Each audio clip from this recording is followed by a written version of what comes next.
బ్రహ్మాస్త్రం కూడా తనని బంధించదు. ఏ అస్త్రము చేత నీవు బంధింపబడవు అని స్వామి హనుమ ఇంద్రుడి యొక్క వజ్రము దెబ్బకి నేల మీద పడిపోయినప్పుడు వాయుదేవుడు కోపగించి అన్ని ప్రాణులలోకి వెళ్ళడం రావడం ఆపేశాడు. అప్పుడు బ్రహ్మగారు దేవతలందరితో కలిసి వెళ్లి వరాలు ఇచ్చారు. ఏ దేవత కూడా తమ అస్త్రము చేత హనుమని కట్టలేరు, బ్రహ్మాస్త్రం కూడా కట్టదు. కానీ బ్రహ్మ అంటేనే లోకమునకంతటికీ కూడా పెద్దవాడు. అందుకే తత స్వయంభువై మంత్రై బ్రహ్మాస్త్రమభిమంత్రితం. ఆ బ్రహ్మాస్త్రము అంటే సృష్టికర్తది, లోకానికంతటికీ పెద్దవాడు. దానికి ఒక గౌరవం ఇవ్వాలి. ఏం మర్యాదో చూడండి.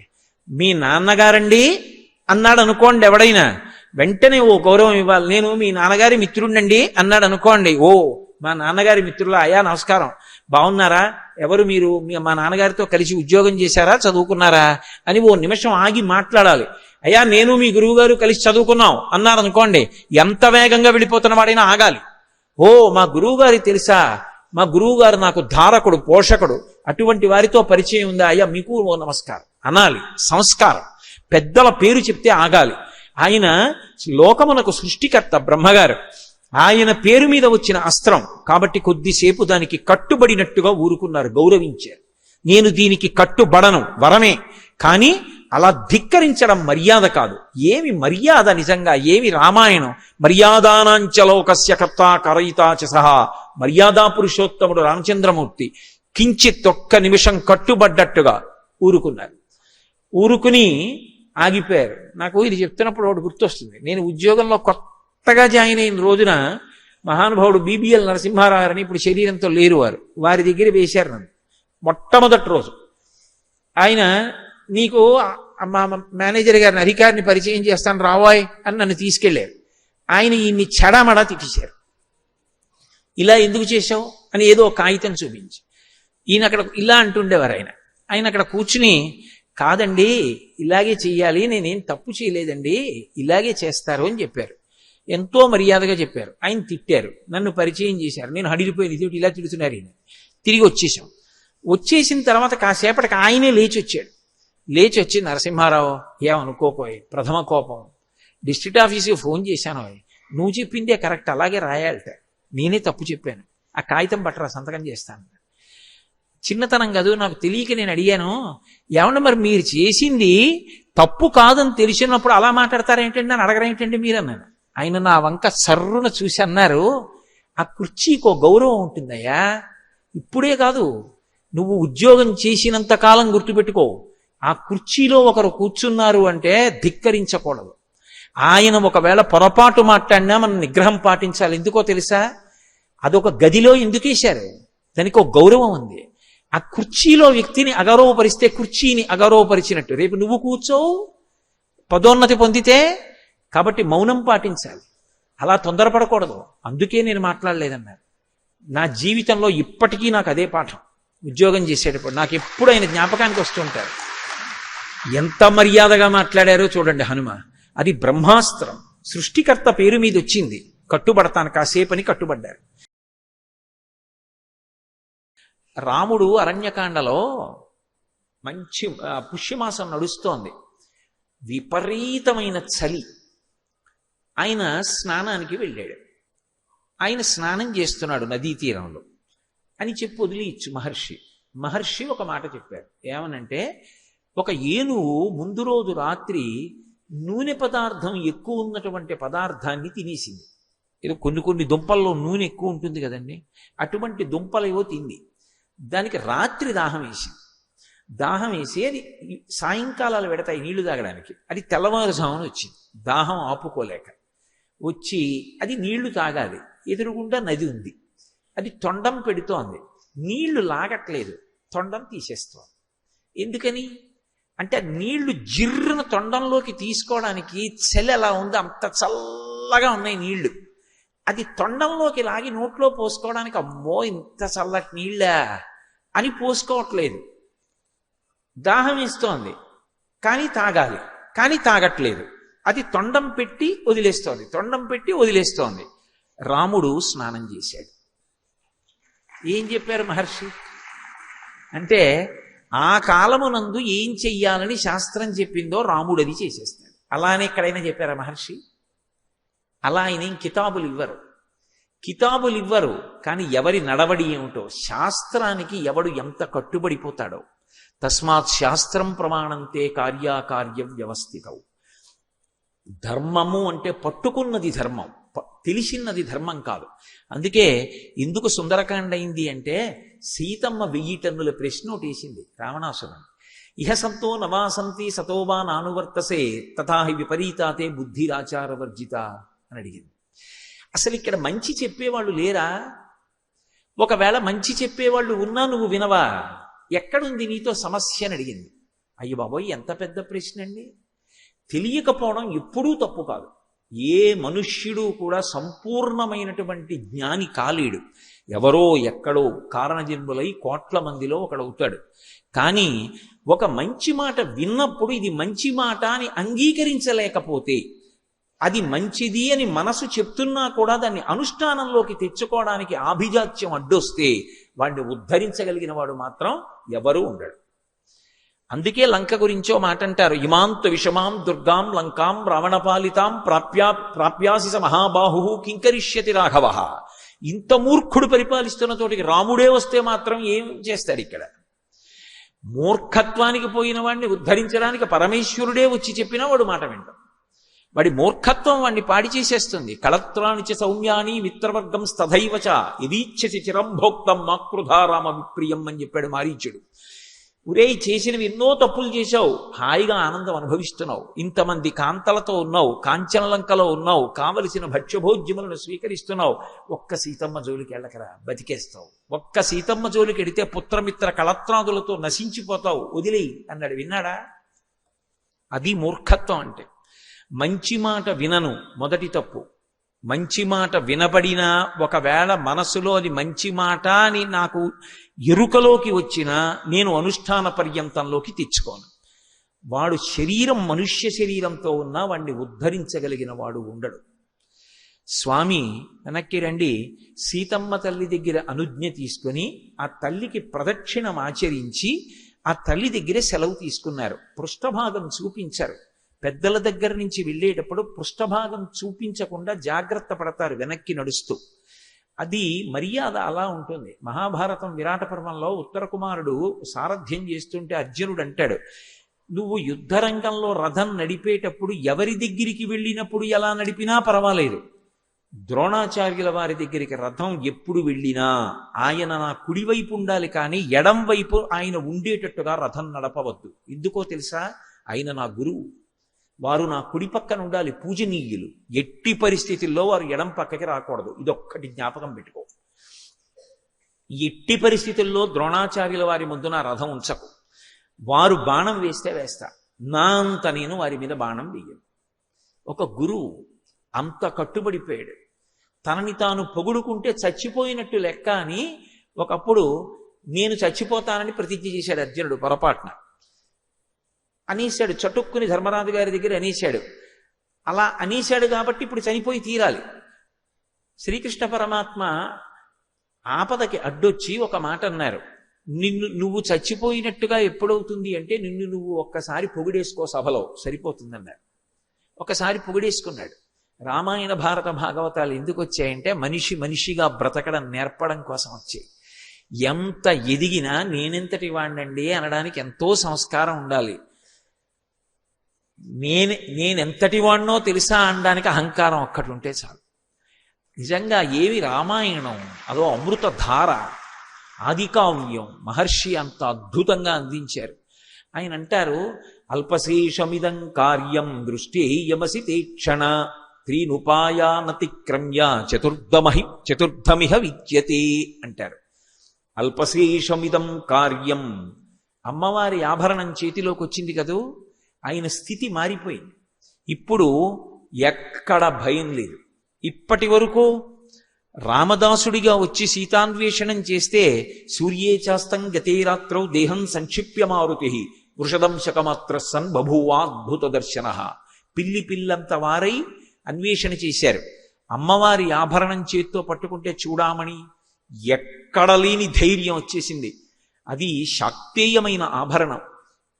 వెంటనే ఆయన ఒక మాట అనుకున్నారు మనసులో, అల్పశేషమిదం కార్యం, పెద్ద పని అయిపోయింది. అసలు సీతమ్మ దర్శనం చేయడం చాలా పెద్ద పని. ఎందుకని అంటే సీతమ్మ దర్శనం నా ప్రయత్నం వల్ల ఉండదు. సీతమ్మ దర్శనం సీతమ్మ అనుగ్రహం మీద ఆధారపడింది. తల్లి అనుగ్రహం ఇచ్చింది, నాకు దర్శనం ఇచ్చింది, కాబట్టి అది పెద్ద పని. ఇక రెండవ పని, అల్పశేషమిదం కార్యం దృష్టేయమసితేక్షణ త్రీనుపాయానతిక్రమ్య చతుర్థమిహ విద్యతే. 3 ఉపాయములను దాటి 4వ ఉపాయము ద్వారా ఒక్కసారి రావణాసురుణ్ణి చూడాలి. ఒక్కసారి రావణాసురుణ్ణి చూసి అతనితో మాట్లాడాలి. దానికి 3టిని దాటాలి. ఏ 3 దాటాలి? సామము పనికిరాదు. ఎందుకంటే మంచి మాట వినేటటువంటి లక్షణం ఆయన యందు లేదు. ఒక వ్యక్తి గురించి అంచనా వేసేటప్పుడు ఏ పక్షపాతంతో సంబంధం లేకుండా వ్యక్తిని వ్యక్తిగా ప్రేమించు. సంఘటనని బట్టి ఒక వ్యక్తి యొక్క శీలాన్నంతటిని తప్పు చేసి మాట్లాడకూడదు. మీరు రామాయణం చదివితే రాముడికున్న గొప్ప గుణాల్లో ఒకటి ఏమిటంటే అందరినీ అడుగుతాడు. ఏదైనా పని చేసే ముందు అందరూ చెప్పింది వింటాడు, తన నిర్ణయం చెప్తాడు. చెప్పి ఇది నా బుద్ధికి తోచింది అనడు. శాస్త్రం ఇలా చెప్పింది, పెద్దలు ఇలా చెప్పారు కాబట్టి ఇలా చేస్తానంటాడు. ఒకడు తప్పు చేశాడనుకోండి, దిద్దుకునే అవకాశం ఇస్తాడు. మనిషి మంచిని ప్రేమిస్తాడు. ఏది బలహీనతగా తనకి అర్థమైందో ఆ బలహీనత వలన ఇక కార్యం చెడుతుందనుకున్న కార్యాన్ని ఆ బలహీనత ఉన్నవాడికి అప్పగించడు దిద్దుకునే వరకు. అసలు రాముడి లాంటి నాయకుడు మీకు కనపడడు. రాముణ్ణి ఉపాసన చేస్తే అద్భుతమైనటువంటి నాయకుడు తయారవుతాడు దేశంలో. కాబట్టి ఇప్పుడు ఆయన ఆలోచిస్తున్నారు, సామము రావణుని యందు పని చెయ్యదు. ఎందుకు పని చెయ్యదు అంటే మంచి మాట వినడం అనేటటువంటి లక్షణం ఉంటే నేను చెప్పడం ఏమిటి? ఎప్పుడో చెప్పాడు. అసలు మారీషుడు సీతాపహరణానికి పూర్వమే చెప్పేశాడు. ఆ తర్వాత భార్య చెప్పింది మండోదరి, తర్వాత కుంభకర్ణుడు చెప్పుంటాడు, విభీషణుడు ఎన్నో మాటలు చెప్పాడు, తల్లి కైకసి చెప్పింది. ఎవరి మాట విన్నాడు? మంచి మాట వినే అలవాటు లేదు. పైగా ఈ రాక్షసుల్ని బతిమాలి ఒకసారి మీ ప్రభువుని చూస్తానని అడిగితే పంపించే అలవాటు వీళ్ళకి అసలు లేదు. యథారాజా తథా ప్రజ. ఇక దానము, వీళ్ళు ఉంటున్నదే కాంచల లంక. అసలు ప్రపంచకంలో ఉన్నటువంటి అపరూపమైన వస్తువులన్నీ ఎత్తుకొచ్చి వాడు దాచాడు. ఇక నేను వాళ్ళకేమిచ్చి వెళ్ళను రావణ దర్శనానికి? దానము పనికిరాదు. భేదం, ఇక భేదాన్ని వీళ్లతో నేను శత్రుత్వాన్ని ప్రకటనం చేద్దామంటే ఎంతసేపు యుద్ధం చేస్తే రావణాసురుడు వస్తాడు యుద్ధానికి? అది అంతు తెలియని విషయం. కాబట్టి 4వది ఏమిటి? దండోపాయం. వీళ్ళకి అత్యంత ప్రీతిపాత్రమైనది ఏదుందో అది పాడు చేసి వీళ్ళని కొడితే ఖచ్చితంగా వీళ్ళు నన్ను పట్టుకెళ్ళి రావణాసురుడి ముందు నించోబెడతారు. అప్పుడు నా ప్రయత్నం పూర్తయిపోతుంది, రావణ దర్శనం చేసేస్తాను. ఎందుకు రావణ దర్శనం అంటే ఏదో రావణాసురుణ్ణి చూడడం కోసం కాదు, 4 మంచి మాటలు చెప్పాలి. ఎందుకు అసలు రావణాసురుడికి మంచి మాటలు చెప్పవలసిన అవసరం ఏమిటి స్వామి హనుమకి అంటే దానిలో అనేకమైనటువంటి కారణాలు ఉన్నాయి. ఒకటి, ఆయన రుద్రాంశ సంభూతుడు, వాయుపుత్రుడు. వాయువు ఎవరో కాదు, వాయువు పరమశివుని యొక్క స్వరూపం. అందుకే శంకరాచార్యులు వారు దక్షిణామూర్తి స్తోత్రం చేస్తూ భౌరంభంశనలో నిలోంబర మహార్నాథో హిమాంసు పుమాన్ ఇత్యాభాతి చరాచరాత్మక విధం యస్యైవ మూర్త్యష్టకం నాణ్యత్కించన విద్యతే విమృశతాం యస్మాత్ పరస్మాద్ విభో తస్మై శ్రీగురుమూర్తయే నమయిదం శ్రీదక్షిణామూర్తయే అంటారు. 8 రూపాలుగా పరమశివుడు తిరుగుతూ ఉంటాడు. ఇక 9 లేదు, ఆ 8 ఉంటాయి. పృథివిగా కాంచీపురంలో ఏకాంబరేశ్వరుడు. ఈ పృథివి అంతా లింగస్వరూపం. అందుకే కాంచీపురంలో పృథివీలింగం, జంబుకేశ్వరంలో జలలింగం, అరుణాచలంలో అగ్నిలింగం, శ్రీకాళహస్తిలో వాయులింగం. అలాగే ఆ పృథివీ ఆపస్తేజో వాయు రూపంలో శ్రీకాళహస్తి లింగం, ఆకాశలింగం చిదంబరం, కోణార్క సూర్యలింగం, సీతాకుండం చంద్రలింగం, కాట్మండు యజమానలింగం. అంటే నేను అనిపించేటటువంటి అహంస్ఫురణ వాయులింగంగా శ్రీకాళహస్తిలో ఉన్నాడు. వాయువు శివస్వరూపం. అందుకే ఇప్పటికీ హనుమ అష్టోత్తర శతనామావళిలో ఆయనని రుద్రస్వరూపుడుగా చెప్తారు. ఆయన ఎక్కడ ఉంటే అక్కడ మంగళం కలుగుతుంది. మీరు సుందరకాండలో గమనించవలసినటువంటి ఒక ప్రధానమైనటువంటి వైభవం ఉంటుంది. హనుమ ఎక్కడైనా కనపడ్డారనుకోండి, హనుమ స్తోత్రం చేయడం కానీ హనుమ కనపడ్డం కానీ జరిగింది అంటే చచ్చిపోయేవాడు బతుకుతాడు, అదే గుర్తు. అందుకే సుందరకాండకు అంత శక్తి. కావాలంటే మీరు నేను చెప్పిన కళ్ళజోడు పెట్టుకుని చూడండి రామాయణాన్ని. ఆయన మొట్టమొదట ఎక్కడ కనపడతారంటే వాల్మీకి మహర్షి యొక్క రామాయణ రచనలో పంపా తీరంలో రామలక్ష్మణులు ఇద్దరూ బయలుదేరి వెడుతున్నప్పుడు ఋష్యమూక పర్వతం మీద కూర్చున్న సుగ్రీవుడు వాలి నన్ను చంపడానికి ఎవరినో ప్రచ్ఛన్న వేషాల్లో పంపాడని భయపడుతుంటే ఆయన సన్యాసి వేషంలో వెళ్ళి రామలక్ష్మణులతో మాట్లాడి వాళ్ళని భుజం మీద కూర్చోపెట్టుకుని సుగ్రీవుడి దగ్గరికి తీసుకొచ్చి ఇద్దరికి అగ్నిసాక్షిగా స్నేహం చేయించారు. తత్కారణం చేత సుగ్రీవుడికి భార్య రుమ దక్కింది, రాజ్యం దక్కింది. హనుమ కనపడ్డారు, సుగ్రీవుడికి క్షేమం జరిగింది. మళ్ళీ హనుమ సీతమ్మకి కనపడ్డారు. చనిపోదామని శిశుపావృక్షం యొక్క పూచిన కొమ్మని కిందకి వంచి తన జడని తన యొక్క మెడకి చుట్టుకుని ఉరిపోసుకోవడానికి సిద్ధపడుతున్న సీతమ్మ మళ్ళీ బ్రతకడానికి అవకాశం ఏర్పడింది. చచ్చిపోదామనుకున్న సీతమ్మ హనుమద్ దర్శనంతో బ్రతికింది. మళ్ళీ ఏమైందో, నెల రోజులు గడువు దాటిపోయింది. వెనక్కి వెడితే సుగ్రీవుడు చంపేస్తాడనుకున్నటువంటి వానరులు తిరిగి సీతమ్మ దర్శనం చేసి వచ్చినటువంటి హనుమ యొక్క దర్శనం చేత ఇన్ని కోట్ల మంది మళ్ళీ బతికారు. చిట్ట చివర యుద్ధకాండలో బ్రహ్మాస్త్ర ప్రభావానికి కొన్ని కోట్ల మంది వానరులు రామలక్ష్మణులు కూడా పడిపోయారు. మృత సంజీవని తీసుకొచ్చి బ్రతికించిన వారు స్వామి హనుమ. చిట్ట చివర 14 సంవత్సరాలు పూర్తయిపోయిన తర్వాత నా అన్నగారు రామచంద్రమూర్తి కనపడకపోతే నేను సరయూ నదీ ప్రవేశం చేసి శరీరం విడిచిపెడతానని ప్రతిజ్ఞ చేసినటువంటి భరతుడికి రాముడు పుష్పక విమానంలో వచ్చేస్తున్నాడు, పుష్యమీ నక్షత్రంలో దర్శనమిస్తానని చెప్పి క్షేమవార్త చెప్పి మళ్ళీ భరతుడు బ్రతకడానికి కారణమైన వారు స్వామి హనుమ. హనుమ ఎక్కడ కనపడితే అక్కడ చచ్చిపోయే వాళ్ళు బ్రతుకుతారు. అది ఆయన యొక్క శీలంలో ఉన్న సౌందర్యం. అదే సమయంలో మీరు హనుమ విషయంలో గొప్ప విషయాన్ని గమనించాలి.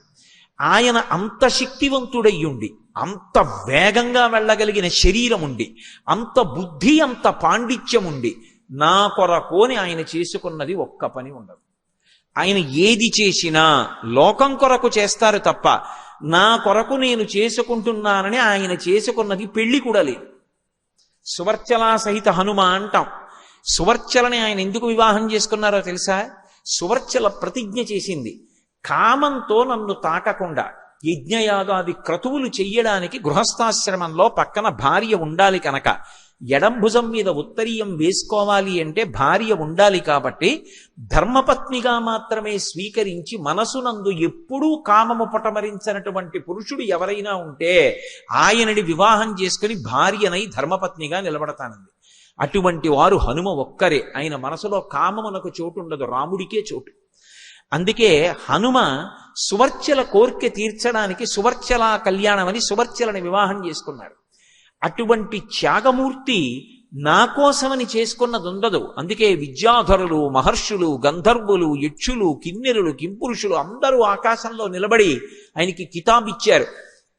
రామార్థం వానరార్థం చ చికీర్షం కర్మదుష్కరం సముద్రస్య పరంపారం దుష్ప్రాపం ప్రాప్తుమిచ్చతి. ఆయన కొరక ఈ 100 యోజనముల సముద్రాన్ని దాటి వెళ్ళడం ఎవరైనా సత్కారం చేస్తారనా, ఎవరైనా సన్మానం చేస్తారనా, ఓ బిరుదిస్తారనా, లేకపోతే తాంబూలం ఇస్తారనా? దేనికోసం కాదు. నాకు ఈ శక్తి ఉంది, నేను ఒకరికి ఉపయోగపడాలి, అంతే ఆయన జీవితం. అందుకే హనుమ ఉపాసన చేసిన వాడెవరో వాడు 10 మందికి ఉపకారం చెయ్యాలనేటటువంటి లక్షణం మనసులో ప్రచోదనమయ్యేటటువంటి వాడిగా బ్రతికి కీర్తి సంపాదించుకుంటాడు. కీర్తి శరీరుడై ఎప్పటికీ నిలబడిపోతాడు. కాకుండా ఆయన తన ప్రజ్ఞని తన కొరకు అని ఎన్నడూ ఉపయోగించుకోరు. అంతటి బుద్ధిమతాం వరిష్టం, ఎంతటి ఆలోచనా శక్తి అంటే మహానుభావుడిది. ఎక్కడైనా రామాయణంలో ఆయన లెక్క కట్టారనుకోండి, అది ఖచ్చితంగా అలాగే ఉంటుందంతే. అసలు రామాయణము వ్యక్తులు స్వభావము అని ఓ ప్రవచనం చేశాం.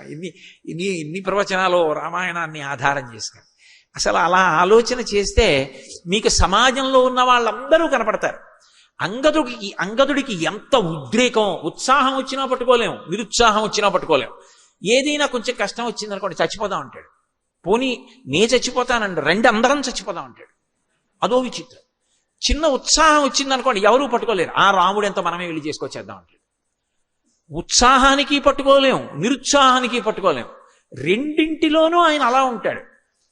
జాంబవంతుడు పరమ పెద్దరికం, ఎంత చక్కగా మాట్లాడతాడో, ఎంత తొందరపడేవాడిని విసుక్కోకుండా ఒక మాట మాట్లాడాడంటే వయసుకి తగ్గట్టుంటుంది, పరిణితికి తగ్గట్టుంటుంది, అనుభవానికి తగ్గట్టుంటుంది. ఎంత వివేచన చేసి కారణం చూపిస్తూ మాట్లాడతాడు. జాంబవంతుడు మాట్లాడితే ఒకలా ఉంటుంది, హనుమ మాట్లాడితే రెండ్రెళ్ళు నాలుగు ఎంత ఖచ్చితమో హనుమ మాట్లాడితే అలా ఉంటుంది. బుద్ధిమతాం వరిష్టం, ఆయన మాట, ఆయన లెక్క, ఆయన తీరు అలా ఉంటాయి. అందుకని అంటున్నారు, అల్పశేషమిదం కార్యం దృష్టేయమసితేక్షణ త్రీణుపాయానతిక్రమ్య చతుర్థమిహ విద్యతే. నేను 3 ఉపాయములను దాటి దండోపాయాన్ని తీసుకుంటానన్నారు. ఏం చెయ్యాలి దండోపాయం? అది ప్రమదావనం. ప్రమదావనము అని వాల్మీకి రామాయణంలో వాడినటువంటి మాట ఈ రాష్ట్రంలో అత్యంత ప్రతిష్ట కలిగినటువంటి ఒక వారపత్రిక చాలా కాలం ఒక శీర్షికకి పేరుగా వాడుకుంది. అది ప్రమదావనము, స్నాతకోత్సవము. ఈ మాటలన్నీ శ్రీరామాయణంలోవి, వేదంలోవి. ఆ మాటల్నే యథాతథంగా తీసుకున్నారు. విశ్వవిద్యాలయాలు ఇప్పటికీ స్నాతకోత్సవము అన్న మాట తీసుకుంటాయి. వేదంలో ఉంది స్నాతకము అనేటటువంటి మాట. కాబట్టి మహానుభావుడు వెంటనే ఆలోచించారు. ఆలోచించి ఇప్పుడు నేను చెయ్యవలసింది ఈ అశోకవనాన్ని భంజించాలి. అశోకవనం రావణాసురుడికి చాలా ప్రీతిపాత్రం. ఎందుకు ప్రీతిపాత్రం? అది ప్రమదావనం. ఆయన అంతఃపుర స్త్రీలు మాత్రమే అక్కడ విహరిస్తారు. ఆఖరికి అక్కడికి ఒక రాక్షసుడు కూడా రావడానికి వీల్లేదు. ఆయన అంతఃపుర స్త్రీలు మాత్రమే తిరగాలి. ఆయన కామం అటువంటిది. అందుకని వాళ్ళ సంతోషం కోసం దాన్ని ప్రాణంలా కాపాడుకుని పెంచుతూ ఉంటాడు. దీన్ని పాడు చేస్తే వెంటనే దీన్ని రక్షించాలి కాబట్టి రాక్షసులు నా పైకి వస్తారు. వచ్చినప్పుడు నాకు ధర్మం ఉంటుంది. వాళ్ళు నన్నొచ్చి కొడుతున్నప్పుడు నా శరీరాన్ని నేను రక్షించుకోవాలి కాబట్టి తిరిగి కొట్టాలా వద్దా? నేను తిరిగి కొడితే నా ముందు నిలబడగలిగిన వాడు ఉండడు. కాబట్టి వాళ్ళు ఏం చేస్తారు? అశోకవనం పాడైపోతోంది, ఎక్కడి నుంచో వానర వచ్చిందని పరిగెత్తుకెళ్ళి రావణాసురుడికి చెప్తారు. వాడేం చేస్తాడు? 10 అంచెల్లో కొంతమందిని పంపిస్తాడు. ఎంతమంది వస్తే ఏం భయం? ఎందుకని చేతిలో శాక్తే ఆభరణం ఉంది. పూర్వపు ఆలోచన వేరు, ఇప్పుడు ఆలోచన వేరు. ఎంతమంది వస్తే ఉతికి అవతల పారేస్తాను. ఆఖరికి రావణాసురుడి దగ్గరికి తీసుకెళ్తారు. కనపడతాడు కదూ, మాట్లాడతాను. ఎందుకు మాట్లాడడం? శివాంశ సంభూతుడు. తెల్లవారి లేస్తే శివారాధన చేస్తాడు. రేపు పొద్దున్న శివ నాకొక్క మాట చెప్పలేదు, రాముడి భార్య సీతమ్మని తిరిగిచ్చేయమని మీరు చెప్పుంటే చేసి ఉండేవాడిని అంటాడేమో. నన్ను చూడగానే వాడికి శివుడు కనపడి తీరుతాడు. కనపడ్డాడు కూడా నిజంగా రామాయణంలో. అద్భుతంగా చెప్తారు మహర్షి. ఇవేవి చెప్పరు. చెప్పకుండా చెప్పడం సుందరకాండ. అందుకే బయలుదేరుతున్నప్పుడు నంది, రావణుడికి కనపడినప్పుడు నంది. రామాయణంలో నందికి శివుడికి అభేదం. నందిని శివుణ్ణి అభేదంగా చూస్తారు. అందుకే మధ్యలోంచి వెళ్ళరు. అందుకే బయలుదేరుతున్నప్పుడు హనుమ ఎలా ఉన్నారు అంటే దుష్కరం నిష్ప్రతిద్వంద్వం చికీర్షం కర్మవానర సముదగ్ర శిరోగ్రీవో గవాంపతిరివాబభౌ అన్నారు మహర్షి. ఇలా మెడ ఎత్తి నిలబడినటువంటి పెద్ద ఆబోతు అంటే నందీశ్వరుడిలా ఉన్నారు. ఆ నంది కనబడితే శివుడు కనపడినట్టే. రావణుడిలా చూడగానే మళ్ళీ నందీశ్వరుడిగానే కనపడతారు. అంటే వాడికి శివుడిగా నేను కొన్ని మాటలు చెప్పాలి, వాడి మంచి కోసం చెప్పాలి. చెప్పడం నా ధర్మం. వాడు ఎటు వినడు. కానీ రేపు పొద్దున్న నా మీద నెపం వేయడానికి వీల్లేదు. 2, నేను వాడితో ఒకసారి మాట్లాడితే కదూ అసలు వాడి తేజస్సు ఏమిటో, వాడి కొలువు కూటంలో ఎవరుంటారో, ఎవరు ఎలా మాట్లాడుతుంటారో, ఎవరిని ప్రధాన స్థానాల్లో పెట్టుకున్నాడో, ఆ ప్రధాన స్థానాల్లో ఉన్నటువంటి వారి గుణగణాల్ని బట్టి వాడు ఏ మార్గంలో పోతున్నాడో నాకు అర్థం అవుతుంది. కాబట్టి ఇవన్నీ ఒకసారి చూడాలి. ఏదో సీతమ్మ జాడ కనిపెట్టాను వచ్చేసానంటే ప్రభు కార్యం పూర్తి చేసిన వాడిని ఎలా అవుతాను? రేపు పొద్దున్న సుగ్రీవుడు రావణాసురుడి చుట్టూ ఉండే ప్రధాన అనుచరులు ఎవరు అని అడిగితే ఏం చెప్పాలి? సీతమ్మ కనపడింది వచ్చేసానంటే ఏం బాగుంటుంది? కాబట్టి నేను పరిపూర్ణంగా విషయాన్ని తెలుసుకోవాలి. ఏమి బుద్ధిమతాం వరిష్టం, ఏమి ధైర్యం మహానుభావుడిది. అంతటి కాంచనలంకలో కొన్ని కోట్ల మంది రాక్షస వీరుల మధ్య ఉన్నదొక్కరే. కానీ ఆయనకి నేను ఒక్కడనన్న భావన ఉండదు. ఎందుకుండదో తెలుసా? దైవాన్ని నమ్ముకున్న వాడికి, ఈశ్వరోపాసన చేసిన వాడికి నేను కాదు, నాతో ఎప్పుడూ సర్వేశ్వరుడు ఉన్నాడు, నాతో ఎప్పుడూ భగవానుడు ఉంటాడు. ఆయన నాతో కలిసి తిరుగుతూ ఉంటాడు, పొదివి పట్టుకుంటాడు. ఆయన నాతో ఉండగా నాకెందుకు బెంగ అన్న ధైర్యం ఇస్తుంది. అందుకే పరస్పర విరుద్ధమైన 2 విషయములను ఏకకాలమనంది ఇవ్వగలిగినది భక్తి ఒక్కటే. లోకంలో భయాన్నిచ్చే వస్తువు ధైర్యాన్ని ఇవ్వదు, ధైర్యాన్నిచ్చే వస్తువు భయాన్ని ఇవ్వదు. భయం ఉండకూడదు కూడా. భయం ఉంటే అది మృత్యువుకి మారుపేరు. భయం కలిగింది అంటే చనిపోయాడు అనే లెక్క. ఎందుకంటే భయానికి మృత్యువుకి ముఖద్వారం భయం. కానీ భక్తిలో ఒక విచిత్రం ఉంది. భక్తి భయాన్ని ఇస్తుంది. ఆ భయం ఆరోగ్యవంతమైన భయం. అమ్మో నేను ఇది చూస్తే, నేను ఇది చేస్తే ఎవరూ చూడలేదేమో, ఈశ్వరుడు అక్కడ ఉన్నాడు, ఏమో ఊపిరి ఎప్పుడు ఆగిపోతుందో ఎవరికి తెలుసు. జీవుడు పైకెళ్ళిన తరువాత ఆయన ముందు చేతులు కట్టుకు నిలబడినప్పుడు ఏరా నువ్వేం చేశావు నాకు తెలీదా అని ఆయన అడిగి, ఎందుకురా నీకు మనుష్య జన్మ అని శిక్ష వేస్తే నేనేమైపోతాను? భగవంతుడు ఉన్నాడని నమ్మిన వాడికి ఆరోగ్యవంతమైన భయం ఉంటుంది. భగవంతుడు ఉన్నాడని నమ్మిన వాడికి ధైర్యం ఉంటుంది. నేను ధార్మికంగా ఈ సంతకం పెడుతున్నాను, నేను చేసిన దాని వల్ల నాకు ఉపద్రవం రాదు, సర్వేశ్వరుడు ఉన్నాడు, నన్ను కాపాడతాడు. నేను ఈ మాట చెప్తున్నప్పుడు నేను శాస్త్రాన్ని నమ్ముకుని చెప్తున్నాను. నన్ను ఎవడు ఏ విధంగా ఇబ్బంది పెడదామని చూసినా ఈశ్వరుడు ఉన్నాడు, ఆయన నన్ను కాపాడుకుంటాడు. ఈ ధైర్యం ఎక్కడిది అంటే భగవంతుడి వలన. ఆ ఆరోగ్యవంతమైన భయం ఎక్కడిది అంటే భగవంతుడి వలన. హనుమకి సుందరకాండలో ఇంతమంది రాక్షసుల మధ్యలో కాంచనలంకలో ఈ ధైర్యం ఎక్కడిది అంటే నాకు రాముడు ఉన్నాడన్న ధైర్యం.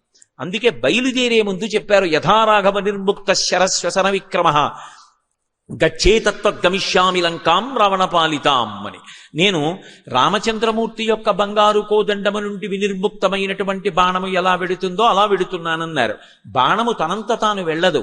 రామచంద్రమూర్తి బాణాన్ని పట్టుకుని వింటినారికి సంధించి ఆకర్ణాంతము లాగి విడిచిపెట్టినప్పుడు రాముడిలోని శక్తి బాణంలోకి వెళ్ళి బాణం వెడుతుంది తప్ప బాణానికి స్వతంత్రమైన శక్తి లేదు. నేను రాముడు విడిచిన బాణంలా వెడుతున్నాను అంటే రాముడి యొక్క శక్తి నాలో ఉంది. రాముడు నన్ను కాసుకుంటున్నాడు. రాముడు నన్ను కాసుకుని ఉండగా నన్ను చెనకగలిగిన వాళ్లే వీళ్ళందరూ. ఇది హనుమ యొక్క ధైర్యం. ఒక భక్తుడికి ఉండేటటువంటి ధైర్యానికి వెనక ఎవరుంటారు అన్నది తెలుస్తుంది. ఎవరి జోలికైనా వెళ్ళు, భక్తుడి జోలికి వెళ్ళకు. భగవంతుడి జోలికి వెడితే భగవంతుడికి చటుక్కున కోపం రాదు. పోన్లే తెలిసి తెలియని తనం అంటాడు. తనని నమ్ముకున్న వాడి జోలికి వెళ్ళాడనుకోండి, విశేషమైనటువంటి ఆగ్రహాన్ని పొందుతాడు. ముందు చటుక్కున తొందరపడిపోయేవాడు ఎవరో తెలుసా? జాగ్రత్త పడిపోయేవాడు ఎవరో తెలుసా? భగవంతుడు జాగ్రత్త పడతాడు భక్తుడి జోలికెడితే. ప్రహ్లాదోపాఖ్యానం అంతా అదే భాగవతంలో.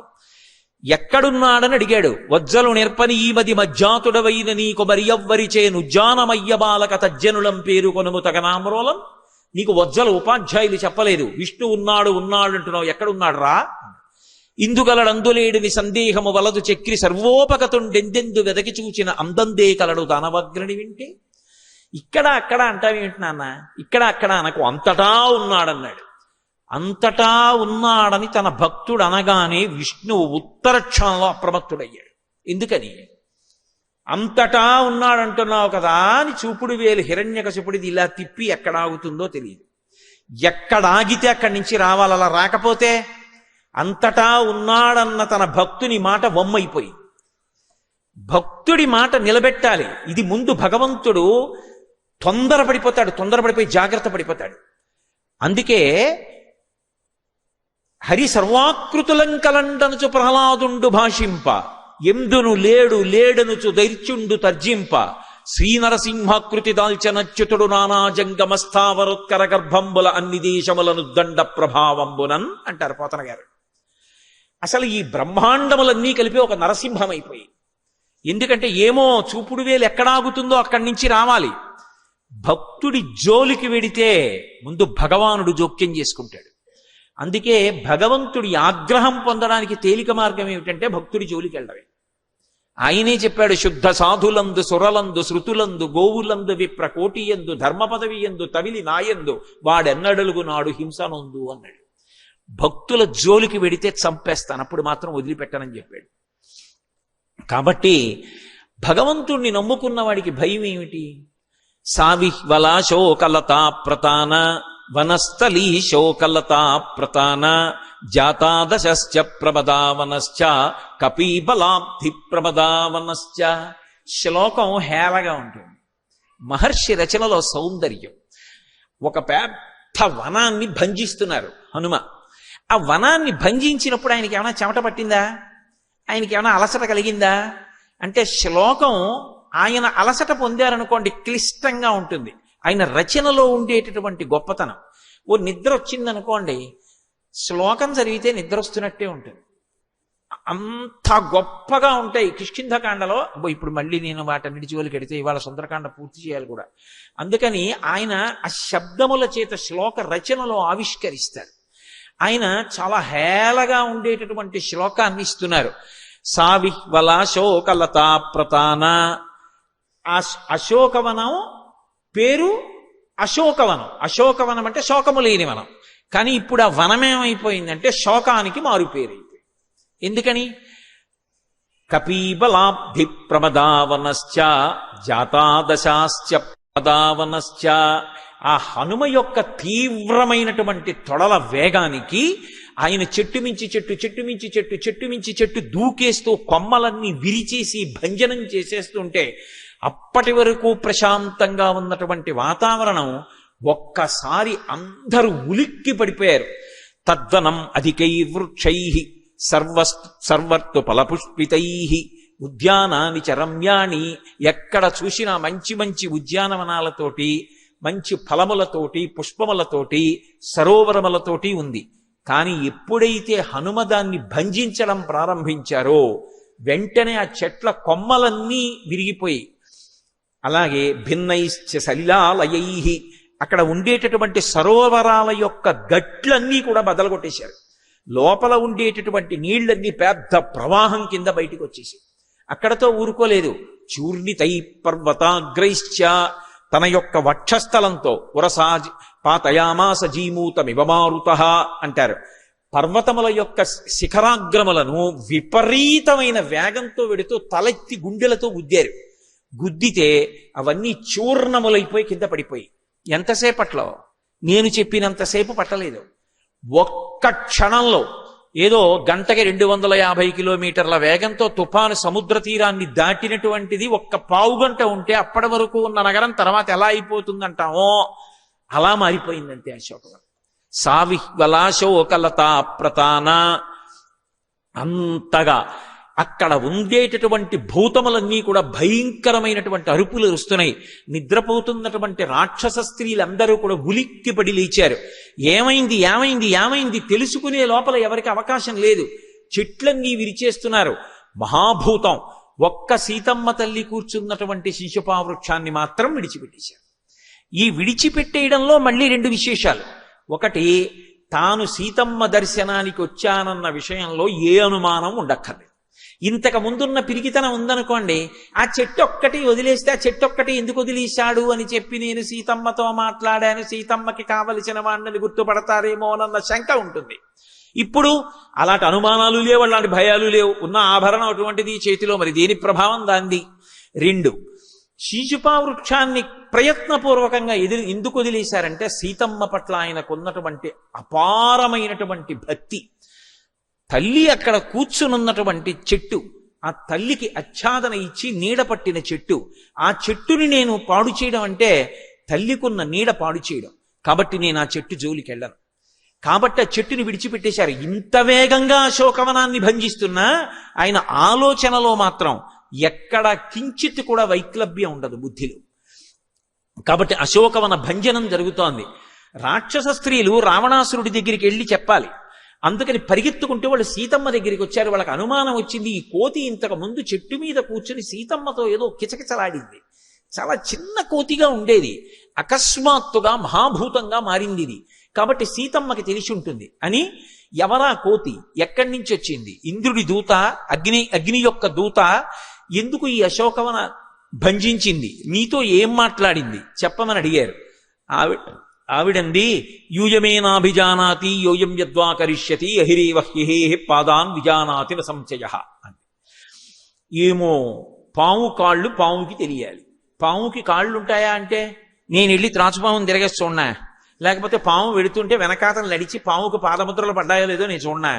పాము చూస్తేనే భయం కదా, పాముని మనం చూస్తేనే భయం కదా, ఇంకా పాముకి కాళ్ళు ఉన్నాయో లేదో చూసేవాడు. పైగా పాము నడిచినప్పుడు పాదముద్రలు పడతాయో పడవో నేను చూడనా. నా వల్ల కాదు. రాక్షసులు అంటేనే మాయ. కాసేపు ఒకలా ఉంటారు, కాసేపు ఒకలా ఉంటారు. అవకాశం ఎప్పుడు ఒకరికే, నేటి ఇంకోరికి రాదు. ఆవిడ దెప్పి పొడిచింది, సన్యాసి రూపంలో వచ్చేట్టుకు రాలా మీ నాయకుడు. ఏమో, ఎవడు ఈ రూపంలో వచ్చాడో ఎవడికి తెలిసి ఎందుకు వచ్చాడో, ఎందుకు వచ్చి ఏం పాడు చేస్తున్నాడో. మీ బుద్ధే పాడు చేయడు. ఆయనేగా చెప్పాడు, సధర్మో రక్షసాం భీరు సర్వధైవన సంత్యజ గమనం వా పరస్త్రీణాం హరణం సంప్రమధ్యమా. కాబట్టి ఏమో ఎవడొచ్చాడో ఎందుకు పాడు చేశాడో. పాము కాళ్ళు పాముకే తెలుస్తాయి, మీ రాక్షసుల మాయలు మీకే తెలుస్తాయి, నాకు తెలియదు. అయితే మళ్ళీ వెంటనే ఇక్కడ ధర్మమీమాంస. రామాయణంలో అనేకమైనటువంటి మళ్ళీ ధర్మమీమాంసలు. ఎందుకనంటే అవతలవాడు చాలా మంచివాడు అని ఎవరైనా అన్నారనుకోండి, ఓహో నమస్కారం అండి అనడానికి చాలా సంస్కారం ఉండాలి. వెంటనే ఆయన గురించి బాగా తెలుసుకునే ప్రయత్నం చేయడం, అవసరమైతే ఆయన ఇంటి ముందు 10 రోజులు నించోవడం. ఏ తప్పు చేయడా అండి? ఎలా ఉంటాడండి అలాగే? అలా తప్పు చేయకుండా ఎలా ఉంటాడండి? భలేవారే, ఏదో ఉంటుందండి. ఏమీ లేకుండా ఎందుకు చెప్తారండి ఉపన్యాసాలు? ఏదో ఒకటి వెతకాలి. వెతకపోతే మనసుకి సంతోషం ఎక్కడిది? కాబట్టి లోకంలో కొంతమంది పోకడ అలా ఉంటుంది, అందరూ అలా ఉంటారని నేను అన్నాను. కొంతమంది పోకడ అలా ఉంటుంది. కాబట్టి ఆ తల్లి మాయలు రాక్షసులకు తెలుసు, కాబట్టి మీకే తెలియాలి ఎవరొచ్చారో, ఎవరు అశోకవనాన్ని భంజించారో. కానీ వాళ్ళకి ఇప్పుడు ఆలోచించే అవకాశం లేదు. కానీ సీతమ్మ తల్లి అబద్ధం ఆడిందా లేదా? తనకి తెలీదా హనుమ ఎవరో? తనకి తెలీదా వచ్చినవాడు ఎవరో? తనకి తెలీదా అశోకవనాన్ని ఎందుకు భంజిస్తున్నాడో? మరి తెలిసుండి అలా చెప్పడం అబద్ధం కాదా? అనృతం దోషం కాదా? అంటే దేవీ భాగవతంలో దీని మీద ఒక అద్భుతమైన ఆఖ్యానం ఉంది. ఒక ఆయన మూర్ఖుడయ్యాడు ఓ కారణం చేత. ఆయన నోరు విప్పితే ఆయనకి ఏమీ రాదని తెలిసిపోతుందని ఎవ్వరితో మాట్లాడకుండా ఓ పాకేసి కూర్చున్నాడు. కూర్చుంటే లోకం ఎంత విచిత్రంగా ఉంటుందంటే, మహానుభావుడు నోరు విప్పి మాట్లాడండి, సత్య తపస్సుడు, ఆయనదే నిజమైన తపస్సు అని పట్టుకెళ్ళి పళ్ళు ఇచ్చేవారు, కూరలు ఇచ్చేవారు, పాలు ఇచ్చేవారు, పెరిగిచ్చేవారు, నెయ్యి ఇచ్చేవారు. ఆయన వద్దంటే ఇబ్బంది, మాట్లాడితే ఇబ్బంది. మాట్లాడాను అనుకోవాడు ఏదో అడుగుతాడు, అడిగితే నాకు చెప్పడం రాదు, చెప్పడం రాకపోతే నాకేం రాదని ఇచ్చేవాడు ఉన్నాడు. ఎందుకు వచ్చిన కూడా ఏం మాట్లాడకపోతే తిన్నవి తింటాను పట్టుకుపోతాడు. గొడవ వదిలిపోయింది, హాయిగా ఉంది జీవనం అని కూర్చున్నాడు. కానీ ఆయనకు వరం కూడా ఉంది. ఆయనకు ఒకప్పుడు సరస్వతీ కటాక్షం రావాలి. ఒక రోజున ఒక వేటగాడు అడవి పందిని వేటాడుతూ తరిమేడు. ఆ అడవి పంది మీద బాణం వేశాడు. అది ఆ బాణం బాధతో తప్పించుకుందామని ఈయన ఉన్న పాకలోకి గభాలన దూరింది. అడవి పంది బాణం దెబ్బతో నెత్తురోడుతూ లోపలికి వచ్చేటప్పటికీ త్రికరణ శుద్ధిగా పూర్తిగా కరణములన్నిటినీ కేంద్రీకరించి అప్రయత్నంగా ఐం అంటూ లేచి నించున్నాడు.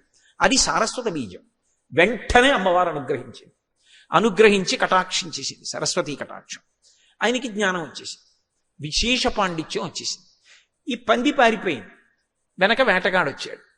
వేటగాడు వచ్చి, అయ్యా నేను బాణం వేసిన పందిటి వెళ్ళిందా అని అడిగాడు. ఆయనకి పాండిత్యం అంటే పండాహ అంటే జ్ఞానం. పోతనగారు పండితుడు అంటే దాని అర్థం పద్యాలు రాయడం ఒకటే వచ్చిన వారని కాదు, ఆయన మహాజ్ఞాని అని. కాబట్టి ఇప్పుడు ఆయనకి ధర్మం కూడా బాగా తెలిసింది. ఆయన అన్నాడు, ఎందుకురా నన్ను అడుగుతావు? యాపశ్చిత నసాబ్రూతే అబ్రూతే సానపశ్యతి అహోవ్యాధ స్వకార్యార్థిన్ కింపృచ్ఛసి పునః. నిజంగా ఏది చూసిందో అది మాట్లాడదు, ఏది మాట్లాడుతోందో అది చూడలేదు. చూసింది కన్ను, మాట్లాడదు. మాట్లాడేది నోరు, అది చూడలేదు. ఎందుకురా నేను చెప్పడం? కాబట్టి ఈ పందే కావాలా, ఇంకేదైనా చూసుకో. ఆయనకు అర్థం కాలేదు, పంది వెళ్ళిందంటున్నాడా వెళ్ళలేదంటున్నాడా. కానీ ఏదో సంస్కృతంలో శ్లోకం చెప్పాడు, బాగుండదు. ఆయన ముందు నుంచి మళ్ళీ అలా పెడితేనే అలా పోయాడు. ఆయనకి జ్ఞానం రాగానే కవిత్వంతో పాటు ముందొచ్చింది ఏమిటంటే ధర్మ పరిశీలన. ఒక ప్రాణిని రక్షించడం కన్నా ధర్మం లోకంలో ఇంకోటి లేదు. ఈ మహాభారతంలో ఎన్ని చోట్ల ఎంత గొప్పగా ఆవిష్కృతం అవుతుందో. అందుకని ఇప్పుడు హనుమ యొక్క ప్రాణములు రక్షించాలి. అప్పుడు పెద్ద ధర్మాన్ని రక్షించడానికి చిన్న అధర్మం చేసినా సరే అది దోషం కిందకి రాదు. అందుకే తల్లికి తెలియనటువంటి విషయం లేదు. మాన్యాగురు వినీతస్య లక్ష్మణస్య గురుప్రియ ఇది సీతాపి దుఃఖార్త కాలోహి దురతిక్రమ అని కదా మహర్షి. సమస్త శాస్త్రముల యందు పారంగతురాలామే. అందుకే నాకు తెలియదు. అహిరేవ యహే పాదాన్ విజానాతి సంచయ. పాము కాళ్ళు పాముకి తెలియాలి, మీ మాయలు మీకు తెలియాలి, ఆయన ఎవరో నాకు తెలియదు. వెంటనే రాక్షసులందరూ పరుగున రావణాసురుడి దగ్గరికి వెళ్ళారు. వెడుతూనే వాళ్ళు చెప్పిన మాట ఏమిటంటే, హే ప్రభో, నీకు అత్యంత ప్రీతిపాత్రమై నీ అంతఃపుర స్త్రీలు విహారం చేసేటటువంటి ప్రమదావనాన్ని ఎక్కడ నుంచో ఒక పెద్ద కోతి వచ్చి భంజించింది. అంతేకాదు, నీ ప్రాణములతో సమానమైన సీతమ్మతో ఆ కోతి ఏదో మాట్లాడింది. కోతితో సీతమ్మ మాట్లాడింది. నేను మీతో చెప్పా కదా, హద్దులేని రాక్షసత్వం. అక్కడ రాక్షసుండి కూడా ఉంచాడు, రాక్షసినే ఉంచుతాడు. మగవాడు కూడా కాపలా ఉండడానికి వీల్లేదు. ఆయన కామం అటువంటిది. ఎవరో కోతి సీతమ్మతో మాట్లాడింది, సీతమ్మ మాట్లాడింది. ఆయనకి ఎంత కోపం వచ్చేసిందో. అవి రెండు అక్కా చెల్లెళ్ళు.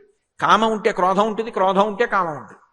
అందుకని వెంటనే ఆ మాట విన్నాడంతే, సీతమ్మతో ఎవరో మాట్లాడారు అన్న మాట వినగానే ఆయన కన్నుల వెంట పడినటువంటి నీటి బిందువుల్ని మహర్షి దేంతో పోల్చారంటే, ఒత్తికి నూనె ఎక్కువైపోయి ప్రమిదలో వేసి వెలిగించారనుకోండి, వెలిగించినప్పుడు దానికి ఎక్కువైపోయినటువంటి నూనె అగ్నిహోత్రంతో కలిసి కింద పడుతుంది మండుతూ. ప్రాపతన్ ఆశ్రబిందవ దీప్తాభ్యామివ దీపాభ్యాం ప్రాపతన్ ఆశ్రబిందవ. ఆయన కంటి వెంట పడినటువంటి నీటి చుక్క వేడి నీటితో పడింది. ఎందుకంటే తను కామించిన స్త్రీతో వేరొకడు మాట్లాడడం, అది కోతైనా సరే ఎందుకు మాట్లాడాలి? అది కోపం. తనకున్న కామం రెండూ కలిపి నూనె ఒత్తి చివర నుంచి అగ్నిహోత్రంతో పడితే ఎలా ఉంటుందో అలా వేడి కన్నీటి బిందువులు పడ్డాయట. వచ్చినది కోతి, అది ఎవరు ఆయనకి తెలియదు. కానీ ఆయన ఆగ్రహం అటువంటిది. ఆ కోతిని పట్టడం కాదు, సంహరించండి. ఎంతమందికి పురమాయించాడో తెలుసా? ఆయన దగ్గర ఉన్నటువంటి రాక్షసుల్లో ఒక జాతి ఉంది, దాన్ని కింకరులు అంటారు. ఆ కింకర జాతికి సంబంధించిన 80,000 మందిని పిలిచాడు. మహర్షి ఒక ఉపమానం వేశారు. నీటిలో సుడి తిరుగుతూ ఉంటే నీరే తిరుగుతూ ఉంటుంది, మధ్యలో ఒక చుక్కలా ఉంటుంది. అలా ఈ 80,000 మంది కింకరులు హనుమ చుట్టూ చేరారు.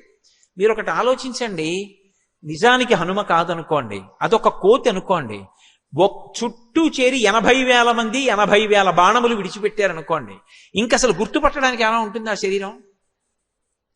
ఛిద్రమైపోయి ముక్కలైపోతుంది. అంటే ఆయన కోరిక ఏమిటంటే, సీతమ్మతో మాట్లాడింది ఆ కోతి. నేనంటే అమ్మ అంటాను, ఆయన అనడా మాట. ఆవిడితో మాట్లాడింది ఆ కోతి, వాడు తట్టుకోలేడు. అందుకని 80,000 మంది కింకరుల్ని పంపించాడు, ఆ కోతిని సంహరించండి. అగ్నిహోత్రంలోకి శలభాలు వెళ్ళినట్టు వీళ్ళందరూ కలిసి హనుమని పట్టుకోవచ్చు అనుకుని 80,000 మంది చుట్టూ చేరారు. ఆయన ఇతపూర్వమైతే ప్రకటనంగా చెప్పరు, ఇప్పుడు పరమధైర్యంతో చెప్తారు. అక్కడ తోరణం ఉంది, ఆ తోరణం ఎక్కి కూర్చున్నారు. తోరణము అంటే లక్ష్మీ కమ్మి అంటారు. ఇంట్లో గడప ఉంటుంది, ఇటు ఇటు ఉండి పైన ఒక కమ్మి ఉంటుంది, అది లక్ష్మీ కమ్మి అంటారు. అది పుచ్చిపోకూడదు అని కింద పసుపు రాస్తాం, కానీ తోరణం దానికే కడతాం, అది లక్ష్మీస్థానం. అటువంటి తోరణం మీద కూర్చున్నారు. కూర్చుని జయమంత్రం చెప్తున్నారు. ఈ జయమంత్రానికి శ్రీరామాయణంలో ఎనలేని ప్రాధాన్యత ఉంది. జయత్యతి బలో రామో లక్ష్మణశ్చ మహాబలః రాజాజైతి సుగ్రీవో రాఘవేణాభిపాలితః దాసోహం కోసలేంద్రస్య రామస్య అక్లిష్టకర్మణః హనుమాన్ శత్రుసైన్యానాం నిహంతా మారుతాత్మజః న రావణ సహస్రం మే యుద్ధే ప్రతిఫలం భవేత్ శిలాభిస్తు ప్రహరతః పాదపైశ్చ సహస్రశః అర్దయిత్వా పురీం లంకాం అభివజ్య చ మైథిలీం సమృద్ధార్థో గమిష్యాం విశతాం సర్వరక్షసాం అన్నారు. జయత్యతి బలో రామో లక్ష్మణశ్చ మహాబలః. జయశీలుడైనటువంటి రామచంద్రమూర్తి వర్ధిల్లుతున్నాడు, ఆయనతో ఉన్నటువంటి లక్ష్మణస్వామి వర్ధిల్లుతున్నాడు. వాళ్ళిద్దరి యొక్క ఛత్రఛాయల్లో ఉన్నటువంటి మా ప్రభు అయినటువంటి సుగ్రీవుడు అతిశయించి ఉన్నాడు. కాబట్టి జయత్యతి బలో రామో లక్ష్మణశ్చ మహాబలః రాజాజైతి సుగ్రీవో రాఘవేణాభిపాలితః దాసోహం కోసలేంద్రస్య రామస్య అక్లిష్టకర్మణః. అత్యంత హేళగా కార్యాలు చెయ్యగలిగినటువంటి రామచంద్రమూర్తి యొక్క దాసానదాసుణ్ణి నేను. దాసోహం కోసలేంద్రస్య రామస్య అక్లిష్టకర్మణః హనుమాన్ శత్రు సైన్యానాం నిహంతా మారుతాత్మజః. నా పేరు హనుమ, శత్రు సైన్యములను మర్దించడంలో నాకు నేనే సాటి. నిహంతా మారుతాత్మజః న రావణ సహస్రం మే యుద్ధే ప్రతిఫలం భవేత్. 1000 మంది రావణాసురుడు వచ్చినా ఎదురుగుండా నిలబడినా ఈ భుజాదండానికి వాళ్ళొక పురుగు, చేత్తో కొట్టి చంపేస్తాను, నాకు ఆయుధములక్కర్లేదు. శిలాభిస్తు ప్రహరతః పాదపైశ్చ సహస్రశః అర్దయిత్వా పురీం లంకాం అభివజ్య చ మైథిలీం. నా పాదముల చేత తొక్కేస్తాను, మోకాళ్లతో పొడుస్తాను, నా వక్షస్థలం చేత కుమ్మేస్తాను, రాళ్లు పెట్టి కొడతాను, చెట్లు ఎత్తి విసురుతాను, పర్వత శిఖరములను అత్యంత హేళగా చేతిలో రాళ్లు పట్టుకున్నట్టుగా పట్టుకుని విసిరి కోట్ల సైన్యాన్ని సంహరిస్తాను. నాకు వేరు ఆయుధం అక్కర్లేదు. ఎలా వచ్చానో అలా వెళ్ళిపోతాను. నేను వచ్చింది సీతామాత దర్శనానికి వచ్చాను. అభివాజ్యత మైథిలి, మళ్లీ వెళ్ళిపోయే ముందు సీతమ్మకి నమస్కరించి వెళ్ళిపోతాను. నన్ను పట్టగలిగిన వాడు మీ లంకా పట్టణంలో లేడు, మీ ప్రభువుకే చేత కాదు, మీరెంత. కాబట్టి అభివాజ్యత మైథిలీం సమృద్ధార్థో గమిష్యామి విశతాం సర్వరక్షసాం. 100 యోజనముల సముద్రాన్ని అవలీలగా దాటి వెళ్ళిపోతాను. నేను రామచంద్రమూర్తి యొక్క దాసానదాసుణ్ణి. అని జయమంత్రం పఠిస్తూ ఆ లక్ష్మీ కమ్మి మీద పైకమ్మి మీద తోరణం మీద ఎక్కి కూర్చున్నారు. 80,000 మంది కింకరుల మూక వచ్చి చుట్టూ నిలబడి ఆయన మీద బాణప్రయోగం చేస్తున్నారు. వెంటనే అందులోంచి ఒక పెద్ద పరిఘని ఒకదాన్ని ఊడబెరికి గిర్ర గిర్ర గిర్ర గిర్ర తిప్పి ఆ పరిఘ పెట్టి 80,000 మందిని కొట్టారు. కొడితే 80,000 మంది గుర్తుపట్టడానికి వీలు లేనటువంటి మాంసపు ముద్దలైపోయారు. అంతా నిత్తుటితో తడిసిపోయి ఏరులై ప్రవహించింది. అప్పటి వరకు ప్రశాంతంగా ఉన్నటువంటి అశోకవనంలో కన్నులు మూసి కన్నులు తెరిచేటప్పటికి 80,000 మంది కింకరుల మూక గుర్తుపట్టడానికి వీలు లేకుండా అయిపోయారు. హడిలిపోయారు అక్కడున్న రాక్షస స్త్రీలు. ఈయన సామాన్యుడు కాడని మళ్లీ పరుగున రావణాసురుడి దగ్గరికి వెళ్ళారు. 80,000 మంది కింకరులు మడిసిపోయారు. ప్రభో, అది సామాన్య వానరం కాదు, అదేదో మహావానరం, దానికి అలసట లేదు, హేళగా భంజిస్తోంది. ఆ పైన ఉన్నటువంటి తోరణం మీద కూర్చుంది, సీతమ్మకి నమస్కరిస్తోంది. అది ఎలా వచ్చానో అలా వెళ్ళిపోతానని చెప్తోంది. బహుశః మహేంద్రుడి యొక్క దూతయో అగ్ని యొక్క దూతయో రామచంద్రమూర్తియే సీతమ్మ యొక్క జాడ కనిపెట్టడానికి దూతని పంపించాడో మాకు తెలియదు. కాబట్టి నువ్వు వెంటనే జాగ్రత్త పడి ఆ వానరాన్ని పట్టుకోగలిగినటువంటి వారిని పంపించమన్నారు. వెంటనే సభలో చుట్టూ కలిగి చూశాడు. 7 మంత్రిసుతులు కనపడ్డారు. 7 మంత్రిసుతుల వంక ఇలా చూసేటప్పటికి ఉత్సాహంతో యజ్ఞకుండంలో నేయి వేస్తే అగ్ని జ్వాల ఎలా పైకి లేస్తుందో అలా లేచారు. లేచి మేము యుద్ధానికి ఎడతామని బయలుదేరారు. 7 మంత్రిసుతులు కలిసి బయలుదేరి వస్తున్నారు. తలేనాభ్యహనత్కాంశ్చి పాదైకాంశ్చిత్ పరంతప ముష్టినాభ్యహనత్కాంశ్చి నఖైకాంశ్చిత్ దదారయత్. 7 మంత్రిసుతులు కొన్ని వేల మంది సైన్యంతో కలిసి వచ్చారు. ఇంత సైన్యాన్ని ఆ పైన ఉన్నటువంటి పరిఘ తీసి కొట్టి పర్వతాకారంగా భీషణంగా పెరిగి ఆకాశంలోకి ఎగిరి పైనుంచి కింద పడి ఒక్కసారి ఆ తలేనాభ్యహనత్కాంశ్చి పాదైకాంశ్చిత్ పరంతప, పరమశివుడి యొక్క మహాప్రళయ తాండవం ఎలా ఉంటుందో వాళ్ళందరినీ అలా తన పాదముల కింద పెట్టి తొక్కేశారు. కొంతమందిని తన గోళ్ల చేత వక్షస్థలాన్ని చీల్చేశారు, కొంతమందిని మోచేతులతో పొడిచేశారు, కొంతమందిని చేతుల కింద పెట్టి నలిపేశారు, కొంతమందిని మోకాళ్ల మధ్య పెట్టి తొక్కేశారు. అటూ ఇటూ చూసేటప్పటికి ఒక్క రాక్షసు లేడు. ప్రమమాధోరసాకాంక్షి ఊరుభ్యాన పరాన్ కపి కేచిత్తస్య నినాదేన తత్రైవ పతితా భువి అంటారు మహర్షి. కొంతమంది పారిపోతున్నారు దూరంగా. వాళ్ళందరి వంక చూసి పర్వతాకారుడై పెరిగి భీషణమైనటువంటి గొప్ప నాదం చేశారు. ఎక్కడికి పారిపోతారని ఆ పెద్ద నాదం వాళ్ళ చెవుల్లో పడేటప్పటికి వాళ్ళ గుండెలు బద్దలై ముక్కుల్లోంచి చెవుల్లోంచి నెత్తురు కారిపోయి ఎక్కడ వాళ్ళక్కడ పడి మడిసిపోయారు. ఇంతమంది మరణించారు. మళ్లీ తోరణం మీద కూర్చున్నారు.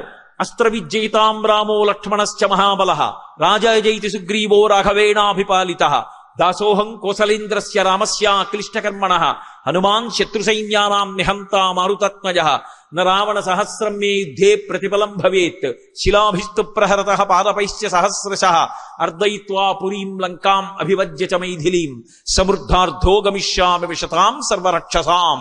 మళ్ళీ అదే మాట చెప్పారు. ఈలోగా లోపలికి కబురెళ్ళింది. జంబుమాలి అని రావణాసురుని యొక్క 5 ప్రధానమంత్రులలో ఒక ప్రధాని అయినటువంటి ప్రహస్తుని యొక్క కుమారుడు. ఆ జంబుమాలి లేచి నిలబడ్డాడు. ఇత పూర్వం ఎందరో వీరుల్ని యుద్ధాల్లో ఓడించినటువంటి వాడివి, అపారమైనటువంటి పరాక్రమం ఉన్నవాడివి, పరమ జాగ్రత్తగా వెళ్ళి ఆ వానరాన్ని ప్రాణాలతోనైనా పట్టు, లేదా ఆ వానరాన్ని సంహరించు, కావలసినంత సైన్యాన్ని తీసుకెళ్లమన్నారు. గాడిదల రథం ఎక్కాడు. వచ్చి అర్ధచంద్రాకారంగా ఉన్నటువంటి బాణాలని హనుమ మీద ప్రయోగించారు. ఆయన వక్షస్థలంలో గుచ్చుకుని నెత్తురు కారుతోంది. పూచిన మోదుగు చెట్టులా ఉన్నారు. ఓహో, ఈ జంబుమాలి చాలా ప్రతాపం చూపిస్తున్నాడు, ఉపేక్షించకూడదనుకున్నారు. పరిఘ ఒకటి పట్టుకుని ఆకాశంలోకి ఎగిరిపోయారు. ఆకాశంలో ఎక్కడున్నారని చూస్తున్నాడు జంబుమాలి. హఠాత్తుగా మబ్బుల్లోంచి కనపడి అపారమైనటువంటి వేగంతో కింద పడుతూ అరిచేతితో రథం మీద ఒక్క దెబ్బ కొట్టారు. మహర్షి అంటారు, అప్పటి వరకు జంబుమాలి కనపడుతున్నాడు, ఆ పైనుంచి కింద పడుతూ అరిచేత్తో ఇలా కొట్టి తాను నించున్నారు. అలా కొట్టి నించునేటప్పటికీ అప్పటి వరకు కనబడ్డాడుగా రథంలో. తస్య చైవ శిరన్నాస్తి నబాహు నచుజానుని నరథ నా అశ్వ తత్రాదృశ్యంతి నేషవ. ఇలా చూసేటప్పటికి తలకాయ లేదు, కంఠం లేదు, మొండెం లేదు, మోకాళ్ళు లేవు, కాళ్ళు లేవు, పాదాలు లేవు, రథం లేదు, గుర్రాలు లేవు, అంతా కలిపి ఓ ముద్ద అయిపోయి అక్కడ ఉంది. అలా కొట్టారు అరిచేత్తో. కొట్టి మళ్లీ తోరణం ఎక్కి కూర్చున్నారు. కబురు లోపలికెళ్ళింది. ఈలోగా మళ్లీ కొంతమందిని పంపించాలి, ఖాళీగా ఉండడం ఎందుకు అనుకున్నారు. దూరంగా చూశారు. సరదర్శ విదూరస్థం చైచ్చ ప్రాసాదముచ్ఛ్రీతం మధ్యే స్తంభ సహస్రేషు స్థితం కైలాస పాండురం. 1000 స్తంభాలతో కనపడింది కదూ. ఇంతకుముందు ఒక చైత్య ప్రాసాదం, ఆ చైత్య ప్రాసాదం వంక చూశారు. ఒక్కసారి జయమంత్రం చెప్పి ఆ కూర్చున్నటువంటి తోరణం మించి ఎగిరి అక్కడికి వెళ్ళారు. ప్రాసాదస్య మహాంతస్య స్తంభం హేమపరిష్కృతం ఉత్పాటయిత్వా వేగేన శతధార. ఆయన అక్కడ ఉన్నటువంటి ఆ మంటపంలోకి వెళ్లి ఒక బంగారు స్తంభాన్ని ఊడబెరికారు. తత సంభ్రామయామాస శతధారం మహాబల. దాన్ని గిర్ర గిర్ర గిర్ర గిర్ర గిర్ర తిప్పారు. శతధారం అంటే ఇంకా అసలు ఆ స్తంభం కనపడదు, అంత వేగంగా తిప్పారు దాన్ని. అంత వేగంగా తిప్పేటప్పటికే అది గాలితో ఘర్షణ పొంది అగ్నిహోత్రం పుట్టింది. ఆ పుట్టినటువంటి అగ్ని ఆ ప్రాసాదం అంతా కూడా చిమ్మబడింది. చిమ్మబడి అందులో ఉండేటటువంటి కాంచన స్తంభాలు, వాటికి తాపడం చేయబడినటువంటి ముత్యాలు, వజ్రాలు, వైఢూర్యాలు, రత్నాలు పెటిల్లున పేలిపోయి ఆ ప్రాసాదం అంతా కూలిపోయి అగ్నిహోత్ర సంస్కారం అయిపోయి బంగారం అంతా కరిగిపోయి కాలవై ప్రవహించి అశోకవనంలో వెళ్ళిపోతోంది. అలా ప్రాసాదాన్నంతటినీ భంజించి మళ్ళీ పైకెక్కి కూర్చున్నారు. రావణాసురుడికి కబురెళ్ళింది. వెళ్ళినటువంటి 7 మంత్రిసుతులు, జంబుమాలి, 80,000 మంది కింకరుల మూక వెళ్ళిపోయారు. అవతల 1000 స్తంభాల మంటపం పడిపోయింది, దాన్ని కూడా కాల్చేశారు. రాక్షస స్త్రీలందరూ బెదిరి అశోకవనాన్ని విడిచిపెట్టి వెళ్ళిపోయారు. శిశుపావనంలో ఆ శిశుపావృక్షం కింద సీతమ్మ తల్లి ఒక్కత్తి మాత్రం నిర్భయంగా కూర్చుంది. వెంటనే చూశాడు. 5 సేనానాయకులు ఉన్నారు. సవిరూపాక్ష యూపాక్షౌ దుర్ధరం చైవనాయకం ప్రహసం భాసకర్ణంచ పంచసేనాగ్రనాయకాన్ అని విరూపాక్షుడు, యూపాక్షుడు, దుర్ధరుడు, ప్రహసుడు, భాసకర్ణుడు అని పేర్లు వాళ్ళకి. ఈ 5 కూడా కొన్ని వేల సైన్యాన్ని వెంట పెట్టుకుని వచ్చారు. వచ్చి 5 5 వైపులా చుట్టుముట్టి తమ సైన్యంతో బాణ పరంపర కురిపిస్తున్నారు. చూశారు, వీళ్లతో యుద్ధం చేయడం పెద్ద కష్టమే ఉందనుకున్నారు. అనుకుని ఒక్కసారి మళ్ళీ ఆకాశంలోకి వెళ్ళిపోయి తత సముదితాష్టాశ్వం రథం భగ్నాక్షకూబరం విహాయ న్యపతద్భూమౌ దుర్ధరం చక్తజీవిత. ఆ పైనుంచి కింద పడుతూ అరిచేత్తో రథం మీద కొట్టారు. కొట్టేటప్పటికి దుర్ధరుని యొక్క రథము, గుర్రాలు, నొసలు, దుర్ధరుడు అందరూ కూడా ముద్దయిపోయి పడిపోయారు. అక్కడతో దుర్ధరుడైపోయాడు. ససాల వృక్షమాసాద్య సముత్పాట వానర తావుభౌ రాక్షస వీరౌ జఘాన పవనాత్మజ. ఒక పెద్ద సాల వృక్షాన్ని చూశారు, మద్ది చెట్టు. ఆ మద్ది చెట్టు మొదలు పట్టుకుని పెకలించారు. దాన్ని గిర్ర గిర్ర గిర్ర గిర్ర తిప్పి ఎదురుగుండా పరిగెత్తుకుంటూ వచ్చి బాణాలు వేస్తున్నటువంటి విరూపాక్షుడు, యూపాక్షుడు అనేటటువంటి రాక్షసుల మీద విసిరారు. మద్ది చెట్టు యొక్క దెబ్బకి ఎముకలు విరిగిపోయి గుజ్జుగుజ్జైపోయి 2 రాక్షసులు పడిపోయారు. మిగిలిపోయినటువంటి వాళ్ళు విరూపాక్షుడు, యూపాక్షుడు, దుర్ధరుడు మరణించారు. ప్రహసుడు, భాసకర్ణుడు మిగిలారు. వాళ్ళిద్దరూ బాణాలు పట్టుకుని ఆయన మీద ప్రయోగిస్తూ వస్తున్నారు. చూశారు. చూసి ఒక్కసారి సముత్పాటగిరే శృంగం సమ్మృగం జానపాదపం జఘాన హనుమాన్ వీరో జఘాన పవనాత్మజ. అక్కడ ఉండేటటువంటి ఒక పర్వత శిఖరం, అది అనేకమైనటువంటి మృగాలతోటి, పాములతోటి ఉంది. భీమ విక్రమంతో మేరుమందర శంకాశౌ భవౌదీప్తా నలప్రభ. మేరు పర్వతం అంత పెద్ద శరీరాన్ని పెంచి ఆ పర్వత శిఖరాన్ని పైకి ఎత్తేశారు ఇలా చేత్తో. అది పాములతోటి, క్రూరమృగాలతోటి, గుహలతోటి, చెట్లతోటి ఉంది. ఆ పర్వత శిఖరాన్ని పైకెత్తి ఒక రాతిని విసిరినట్టుగా విసిరారు. అది వెళ్లి 2 రాక్షసుల మీద పడి 2 రాక్షసుల యొక్క శరీరములు భగ్నములైపోయి కింద పడిపోయారు. అక్కడ మహర్షి ఒక మాట అంటారు, హతైర్ నాగైశ్చ తురగై భగ్నాక్షైశ్చ మహోరథై హతైశ్చ రాక్షసైర్భూమి రుద్ధమార్గా సమంతత అంటారు. ఆ అశోకవనం అప్పటి వరకు సర్వఋతువులలో పువ్వులు పూసేటటువంటి చెట్లతోటి, కాయలు కాసి పళ్ళు పండేటటువంటి చెట్లతోటి అత్యంత శోభతో విలసిల్లేటటువంటి ప్రదేశం. సువాసనలు గుబాళిస్తూ ఉండేవి. అన్ని కాలముల యందు మదించినటువంటి పక్షులు కూస్తూ ఉండేవి. అంత సౌందర్యవంతంగా ఉండేటటువంటి ఆ ప్రమదావనంలో అశోకవనంలో హనుమ భంజించిన తరువాత ఎంత విచిత్రమైనటువంటి పరిస్థితి ఏర్పడిందంటే ఎక్కడ చూసినా తొండాలు తెగిపోయి, కాళ్ళు తెగిపోయి, కడుపులు పగిలిపోయినటువంటి కొన్ని లక్షల ఏనుగులు, నేల మీద పడిపోయి మరణించి నెత్తురోడుతున్నటువంటి గుర్రాలు, కోట్ల సైన్యం. అప్పటికంత సైన్యాన్ని పడగొట్టేశారు. అంత సైన్యం, అంతమంది వీరులు, అన్ని రథాలు అన్నిటితో నిండిపోయి ఎక్కడ చూసినా మాంసము నెత్తురు, మాంసము నెత్తురు, భూమి అంతా నిండిపోయింది. మళ్ళీ ఆ తోరణం మీదకి ఎక్కి కూర్చున్నారు. ఈసారి చూశాడు 80,000 మంది కింకరుల మూక మడిసిపోయారు, జంబుమాలి మడిసిపోయాడు. ఆ పైన 7 మంత్రిసుతులు మడిసిపోయారు, 5 సేనాగ్ర నాయకులు పడిపోయారు. ఈసారి సామాన్యుణ్ణి పంపకూడదు, సరి అయినటువంటి వాణ్ణి పంపించాలనుకున్నారు. సభనంతటినీ కలయ తిరిగి చూశాడు. తన కామం కోసం తాను ఎంత నీచానికి దిగజారిపోతాడు అనడం చెప్పకుండా చెప్పడం సుందరకాండ. తన కుమారుడు అక్షకుమారుడి వంక చూశాడు. యజ్ఞం చేస్తున్నప్పుడు అగ్నిహోత్రం ఎలా లేస్తుందో అంత ఉత్సాహంగా లేచాడు. చాలా చిన్నపిల్లవాడు అక్షకుమారుడు. వెంటనే బంగారు కవచం కట్టుకుని ఉన్నాడు. పిల్లవాడే కాని యుద్ధంలో సాటి లేని మహావీరుడు. నాన్నగారు నన్ను నమ్మండి, నేను ఆ హరివీరుణ్ణి తప్పకుండా పట్టుకుంటానని ప్రతిజ్ఞ చేశాడు. రథం ఎక్కి వెనక కొన్ని అక్షౌహిణీల సైన్యాన్ని తీసుకుని అశోకవనంలోకి బయలుదేరాడు. చూశారు ఎంత గొప్ప యుద్ధం చేశాడంటే అక్షకుమారుడు, హనుమంతటి వారు ఆ బాణ పరంపరలోంచి తప్పుకోవడం కష్టమైంది. ఆకాశంలోకి ఎగిరిపోయినా కూడా ఎన్ని బాణాలు ప్రయోగించాడంటే పెద్ద శరీరంతో ఉంటే తప్పుకోవడం కుదరక బహుసూక్ష్మ శరీరంతో ఆ బాణాల మధ్య తిరిగారు. ఇక అగ్నిహోత్రం పెరుగుతూ ఉంటే చూడ్డానికి ముద్దుగా ఉందని ఉపేక్షిస్తే ఇల్లు కాల్చేస్తుంది. ముదుసలి ఇంటి దీపమని ముద్దుడు మూర్ఖుడు కాడు అంటాడు రామరాయలు. మా ఇంటి దీపం ఎంత ముద్దుగా ఉందో అని ముద్దు పెట్టుకుంటే మూతి కాలిపోతుంది. పిల్లవాడు చిన్నవాడు ఎంత బాగా యుద్ధం చేస్తున్నాడో అని ఉపేక్షిస్తే వీడు చాలా ప్రమాదం తెచ్చేట్టున్నాడు. వీడికి అలసట లేదు, యుద్ధం చేసే కొద్దీ శక్తి పుంజుకుంటున్నాడు. ప్రమాదకరమైన యుద్ధం కాబట్టి పిల్లవాడిని పడగొట్టాలని మనసు రాకపోయినా ఆకాశంలోంచి ఒక్కసారి నేల మీదకి దూకి చేత్తో కొట్టి రథాన్నంతటినీ భగ్నం చేశారు. హనుమ వేగం అంటే అసలు ఎవరు ఊహించలేరు. మనోజవం మరుతతుల్య వేగం. అంత వేగంతో ఆయన వచ్చి కొడితే అంత ఉడుపుగా అక్షకుమారుడు రథంలోంచి తప్పుకున్నాడు. తప్పుకుని చేతిలో చంద్రహాసం పట్టుకుని ఆకాశానికి ఎగిరిపోయాడు. ఎలా? మహాతపశక్తి సంపన్నుడైనటువంటి వ్యక్తి శరీరాన్ని పరిత్యజించి సహస్రారంలోంచి బ్రహ్మరంధ్రంలోంచి తన యొక్క జీవుణ్ణి ఉద్గమింపచేసి ఉత్తమ లోకాలకి వెళ్ళిపోయినటువంటి రీతిలో ఆయన ఒక్కసారి ఆకాశంలోకి ఎగిరాడు. చూశారు స్వామి హనుమ, ఓహో వీడు ఆకాశంలో కూడా నిలబడి యుద్ధం చేస్తాడనమాట, ఉపేక్షించకూడదని ఉత్తర క్షణం ఎంత వేగంగా కిందకొచ్చారో అంత వేగంగా పైకెళ్ళారు. పైకెళ్ళి అక్షకుమారుడి ముందుకి వెళ్లకుండా కింద నుంచే 2 కాళ్ళు పట్టుకున్నారు. దురదృష్టమో అదృష్టమో హనుమంతటి మహానుభావుడు పట్టుకున్నాడు 2 కాళ్ళు. పట్టుకుని ఆకాశంలోంచి ఒక్కసారి కిందకి ఈడ్చేశారు. ఇలా ఈడ్చేస్తూ దిగిపోయారు. మహర్షి ఒక అద్భుతమైనటువంటి యుద్ధాన్ని ఆవిష్కరించారు. అక్కడ ఏమి చేయలేదు అసలు అక్షకుమారుడితో యుద్ధాన్ని. చేతిలో 2 కాళ్ళు పట్టుకున్నారు. పట్టుకుని కొన్ని వేల మార్లు తిప్పారు ఆకాశంలో.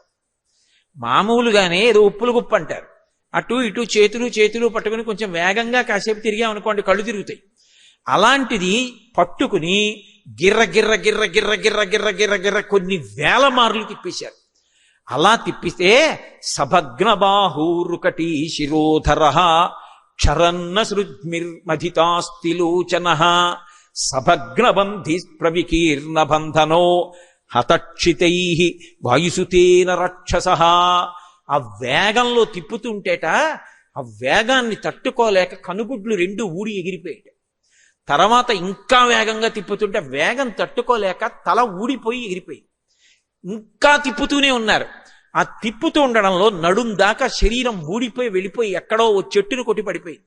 ఇంకా తిప్పారు, మోకాళ్ల వరకు శరీరం ఊడిపోయి వెళ్ళిపోయింది. ఇంకా తిప్పారు, పాదాల వరకు వెళ్ళిపోయింది. పాదాలు 2 చేతిలో ఉన్నాయి. ఇలా చూసి విసిరావతల పారేశారు. ఆయన యుద్ధం అంటే అలా ఉంటుంది. వాల్మీకి రామాయణంలో లేదు గాని ఒక చోట ఒక మాట అంటారు, రామరావణ యుద్ధం ప్రారంభం అయ్యే ముందు గ్రద్దలు సమావేశం పెట్టుకున్నాయిట. కావలసినంత విందు, ఎక్కడా ఎవ్వరూ భోజనాలకి డబ్బు కట్టక్కర్లేదు. కాబట్టి ఉపనయనాలు వివాహాలు ఉన్నవాళ్ళు చక్కగా చేసేసుకోండి. కానీ ఒక్కటి మాత్రం నియమం పెట్టుకుందాం. పళ్ళు ఊడిపోయినటువంటి గ్రద్దలు, ఓపికని గ్రద్దలు హనుమ కొట్టిన వాళ్ళని తినండి. ఎందుకంటే అందులో ఇంకా ఎముకలు అవి ఏమి ఉండవు, గుజ్జుంటుంది. చక్కగా లేహ్యం తిన్నట్టుగా తీసుకుని తినేసేయచ్చు. కాస్త మధ్య వయస్కులైనటువంటి వాళ్ళు అంగదుడు, నలుడు, నీలుడు, జాంబవంతుడు ఇలాంటి వాళ్ళు కొట్టినటువంటి వాళ్ళని తినండి. చచ్చే వరకు కొడతారు, ఎముకలు గట్రా విరిగిపోయేటట్టుగా కొట్టి చంపుతారు. కాబట్టి మధ్య వయస్కులకి పెద్ద ఇబ్బంది ఉండదు, తినచ్చు. అందుకని వాళ్ళు తినండి. ఇంకా యువకులైనటువంటి గ్రద్దలు ఉంటారు, వాళ్ళు మాత్రం బాగా యువకులైనటువంటి వాళ్ళు ఉన్నారు. ఆ యుద్ధానికి రామచంద్రమూర్తితో వచ్చినటువంటి వానరాల్లో అటువంటి వాళ్ళు ఎవరిని చంపారో వాళ్ళు ప్రాణం పోయేటట్టుగా మర్మస్థానం మీద కొట్టి వదిలేస్తారు. వాళ్ళని తినడానికి దంతపుష్టి ఉండాలి. యువకులైనటువంటి గ్రద్దలు తినండి. రాముడు చంపిన రాక్షసులు ఉంటారు, ఎవ్వరూ తినకండి.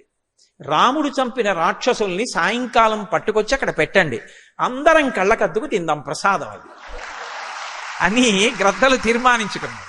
అయితే ఒకటిది వాల్మీకి రామాయణం కాదు సుమండి, ఎవరో సంతోష ప్రకటనానికంటే రామరావణ యుద్ధంలో ఎవరెవరి యుద్ధశక్తి ఎలా ఉంటుందన్నదాన్ని ఆవిష్కరించడానికి చెప్పినటువంటి విశేషం అంతే. కాబట్టి ఇప్పుడు ఆ వచ్చినటువంటి వాడు అక్షకుమారుడు మడిచిపోయాడు. కొడుకు చనిపోయాడన్న వార్త వెళ్ళింది. మొట్టమొదటిసారి జీవితంలో బాధ అంటే ఏమిటో రావణాసురుడికి అనుభవానికి వచ్చింది. ఇప్పటి వరకు ఒకళ్ళని బాధ పెట్టడమే, తను బాధపడ్డం అంటే తెలియదు. అవతలవాడి బాధ ఎలా ఉంటుందో ఊహించినటువంటి సంస్కారం లేదు. మొదటిసారి కన్న కొడుకు పోయాడు. బాధ అన్నది కలుక్కున గుచ్చుకుంది. చూశాడు, ఓ ఇక ఈ హరివీరుణ్ణి పట్టగలిగినటువంటి వాడు సామాన్యుడెవడు లేడు, ఇక తప్పదు, చాలా చాలా గొప్పవాణ్ణే పంపించాలి అని సభ వంక కలియ తిరిగి కుమారుడైనటువంటి ఇంద్రజిత్ వంక చూశాడు. ఇంద్రజిత్ లేచి నిలబడ్డాడు. నాయనా, నేను యజ్ఞాలు చేసిన, దైవ సంబంధంగా నాకేదైనా ప్రమాదం ఏర్పడినా లేదా యుద్ధంలో నాకు ఎప్పుడైనా క్లిష్టమైన పరిస్థితి వచ్చినా నా కొడుకు ఇంద్రజిత్ ఉన్నాడు అని నిన్ను తలుచుకుని నేను ఊరట పొందుతుంటాను. నిజంగా కూడా ఉత్తరాఖండలో అగస్త్య మహర్షి రామచంద్రమూర్తి అంతఃపురానికి వెళ్ళారు. వెళ్ళి మాట్లాడుతుంటే రాముడు అడిగాడు, రావణుడికి అంత శక్తి ఎక్కడదని. అడిగితే అగస్త్యుడు అన్నాడు, రావణుడు కాదు ప్రమాదకారి, ఇంద్రజిత్ ప్రమాదకారి. ఎందుచేతనంటే రావణుడు కూడా ఇంద్రుణ్ణి ఓడించడంలో కొంచెం కాల విలంబనమై విశ్రాంతి తీసుకోవడానికి వెళ్ళాడు. ఇంద్రజిత్ వచ్చి తలుపు కొట్టాడు పడుకున్న తండ్రికి. నిద్రలో లేచి ఎందుకురా నిద్రాభంగం చేశావన్నాడు. నాన్నగారండి లంక వెళ్ళిపోదామన్నాడు. అదేమిట్రా, ఇంద్రుడితో యుద్ధం అవ్వాలి కదా అన్నాడు. ఓడించి నాన్నగారు కట్టేసి కాళ్ళు చేతులు కట్టి లంకకు పంపించేశాను పదండి అన్నాడు. ఇంద్రజిత్ అని బిరుదొచ్చింది. సామాన్యమైన యుద్ధం కాదు, నికుంభలా హోమం చేసి నల్లటి మేకని ఒకదాన్ని పళ్లతో పట్టి పీకి అర్పిస్తాడు అమ్మవారికి. అర్పణ చేసి కాని రథం ఎక్కాడా ఇక అది కనపడదు. మేఘనాథుడు మేఘములలో అంతర్ధానం అయిపోతాడు.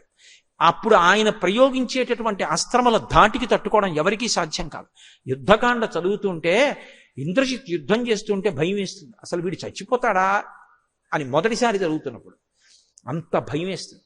నేను సంపూర్ణ రామాయణం చెప్పే రోజుల్లో యుద్ధకాండ చెప్తుంటే, ఇంద్రజిత్ యుద్ధం చేస్తుంటే ఆ విషయాలు చెప్తుంటే అలా శ్రోతలు అయ్యబాబోయ్ ఏమిటి యుద్ధం ఎప్పటికవుతుంది అన్నట్టు చూస్తుండేవారు.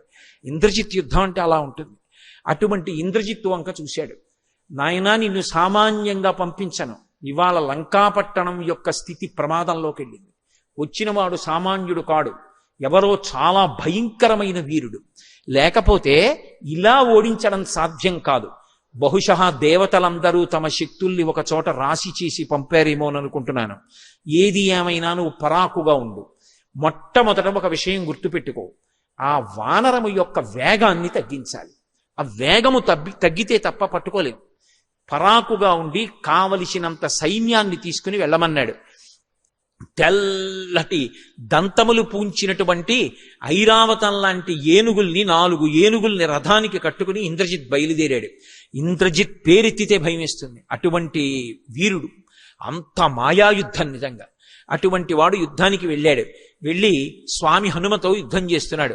ఎన్ని బాణాలు వేసినా ఎంత చేసినా 48వ సర్గ నడుస్తుంటే ఇంద్రజిత్తు స్వామి హనుమ యుద్ధం చేస్తున్నటువంటి సర్గల్ని పారాయణ చేస్తే ఏలినాటి శని కూడా ఉపశాంతి చెందుతుంది. ఇవాళ జరుగుతున్నటువంటి ప్రవచనంలో చదువుతున్న శ్లోకాలు, ఆ యుద్ధం అంతా కూడా ఎంత ప్రబలమైనటువంటి ఉగ్రస్థితిలో ఉన్న గ్రహాలు కూడా ఉపశాంతి చెందుతాయి ఇవి విన్నా చదివినా. అంత శక్తివంతమైనటువంటి విశేషం నడుస్తోంది అని చెప్తారు సుందరకాండలో ఈ భాగం గురించి. ఎందుకంటే హనుమ అటువంటి స్థితిలో నిలబడి ఉంటారు దుర్నిరీక్షుడై. కాబట్టి ఇంద్రజిత్ యుద్ధానికి వెళ్ళాడు. వెళ్ళి ఎదురుగుండా ఉన్నటువంటి హనుమని చూశాడు. ఎన్ని వేల బాణములు ప్రయోగించినా అసలు ఆయన చిక్కనే లేదు. ఆ బాణముల మధ్యలో సూక్ష్మ రూపంలో తిరుగుతున్నారు, అలసట లేదు. ఈ హరివీరుడి యొక్క వేగాన్ని తగ్గిస్తే తప్ప అసలు బంధించడం అనేటటువంటిది సాధ్యం కాదు. ముందు ఈయన వేగం ఆపాలి. ఆలోచించి ఆలస్యం చేస్తే ప్రమాదం వస్తుందని తత స్వయంభువైర్మంత్రై బ్రహ్మాస్త్రమభిమంత్రితం, ఒక్కసారి బ్రహ్మాస్త్రాన్ని అభిమంత్రించి విడిచిపెట్టాడు. బ్రహ్మాస్త్రం వెళ్ళి స్వామి హనుమని పట్టుకుంది. ఆయనకి జ్ఞాపకం వచ్చింది, బ్రహ్మాస్త్రం కూడా తనని బంధించదు, ఏ అస్త్రము చేత నీవు బంధింపబడవు అని. స్వామి హనుమ ఇంద్రుడి యొక్క వజ్రము దెబ్బకి నేల మీద పడిపోయినప్పుడు వాయుదేవుడు కోపగించి అన్ని ప్రాణులలోకి వెళ్ళడం రావడం ఆపేశాడు. అప్పుడు బ్రహ్మగారు దేవతలందరితో కలిసి వెళ్ళి వరాలు ఇచ్చారు. ఏ దేవత కూడా తమ అస్త్రము చేత హనుమని కట్టలేరు, బ్రహ్మాస్త్రం కూడా కట్టదు. కానీ బ్రహ్మ అంటేనే లోకమునకంతటికీ కూడా పెద్దవాడు. అందుకే తత స్వయంభువై మంత్రై బ్రహ్మాస్త్రమభిమంత్రితం. ఆ బ్రహ్మాస్త్రము అంటే సృష్టికర్తది, లోకానికంతటికీ పెద్దవాడు. దానికి ఒక గౌరవం ఇవ్వాలి. ఏం మర్యాదో చూడండి. మీ నాన్నగారండి అన్నాడు అనుకోండి ఎవడైనా, వెంటనే ఓ గౌరవం ఇవ్వాలి. నేను మీ నాన్నగారి మిత్రుడండి అన్నాడు అనుకోండి, ఓ మా నాన్నగారి మిత్రులా, అయ్యా నమస్కారం, బాగున్నారా, ఎవరు మీరు, మా నాన్నగారితో కలిసి ఉద్యోగం చేశారా, చదువుకున్నారా అని ఓ నిమిషం ఆగి మాట్లాడాలి. అయ్యా నేను మీ గురువు గారు కలిసి చదువుకున్నాం అన్నారు అనుకోండి, ఎంత వేగంగా వెళ్ళిపోతున్న వాడైనా ఆగాలి. ఓ మా గురువు గారి తెలుసా, మా గురువు గారు నాకు ధారకుడు పోషకుడు, అటువంటి వారితో పరిచయం ఉందా, అయ్యా మీకు ఓ నమస్కారం అనాలి. సంస్కారం. పెద్దల పేరు చెప్తే ఆగాలి. ఆయన లోకమునకు సృష్టికర్త బ్రహ్మగారు, ఆయన పేరు మీద వచ్చిన అస్త్రం కాబట్టి కొద్దిసేపు దానికి కట్టుబడినట్టుగా ఊరుకున్నారు, గౌరవించారు. నేను దీనికి కట్టుబడను, వరమే, కానీ అలా ధిక్కరించడం మర్యాద కాదు. ఏమి మర్యాద నిజంగా, ఏమి రామాయణం.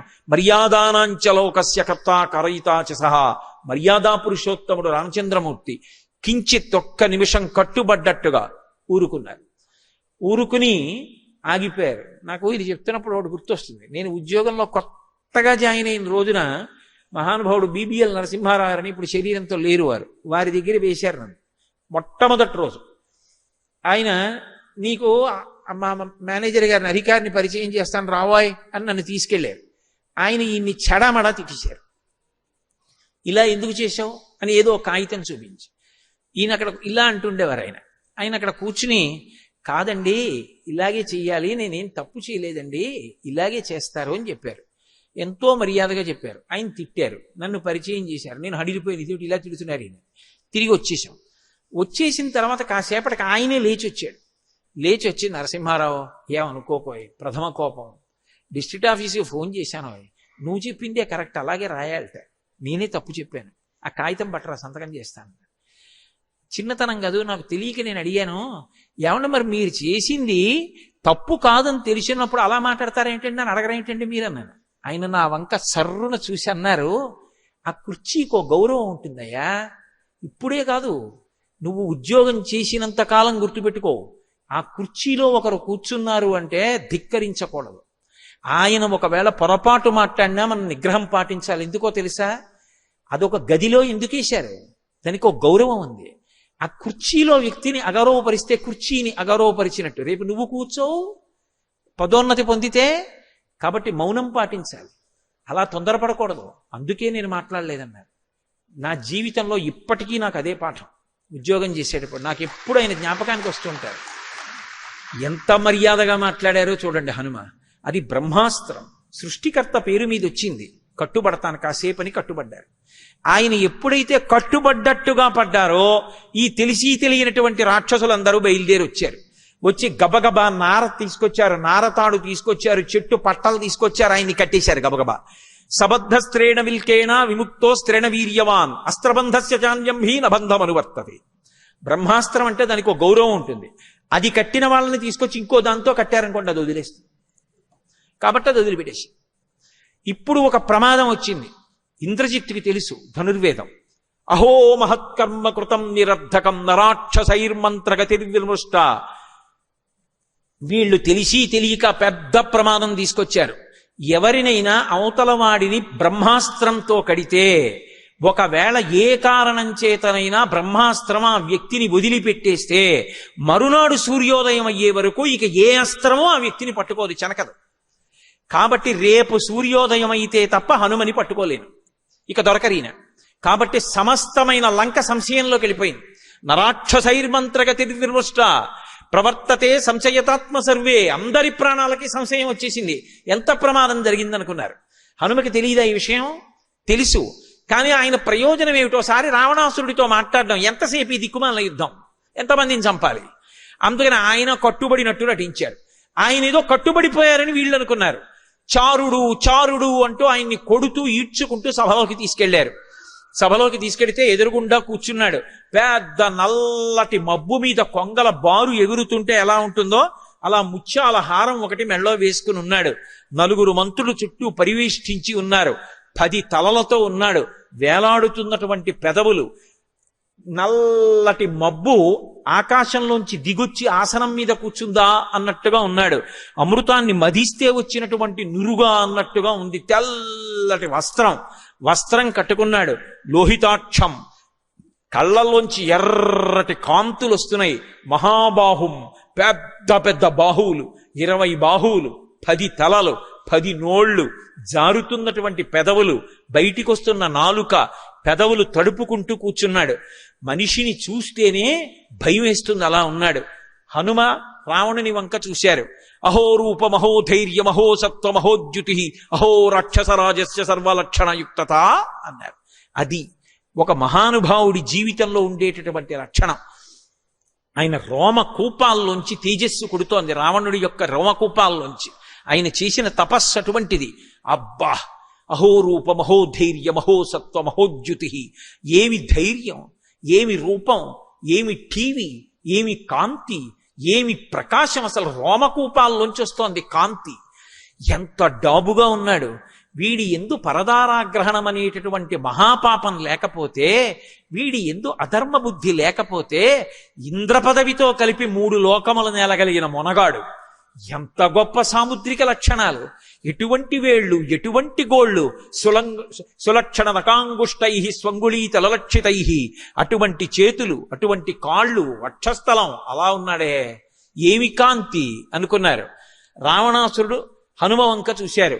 శంకాహృతాత్మా దధ్యౌసా కపీంద్రం తేజసావృతం కిమేష భగవాన్ నంది భవే సాక్షాద్ధ్యాగతః ఏన శప్తోస్మి కైలాసే మయా సంచలితే పురా.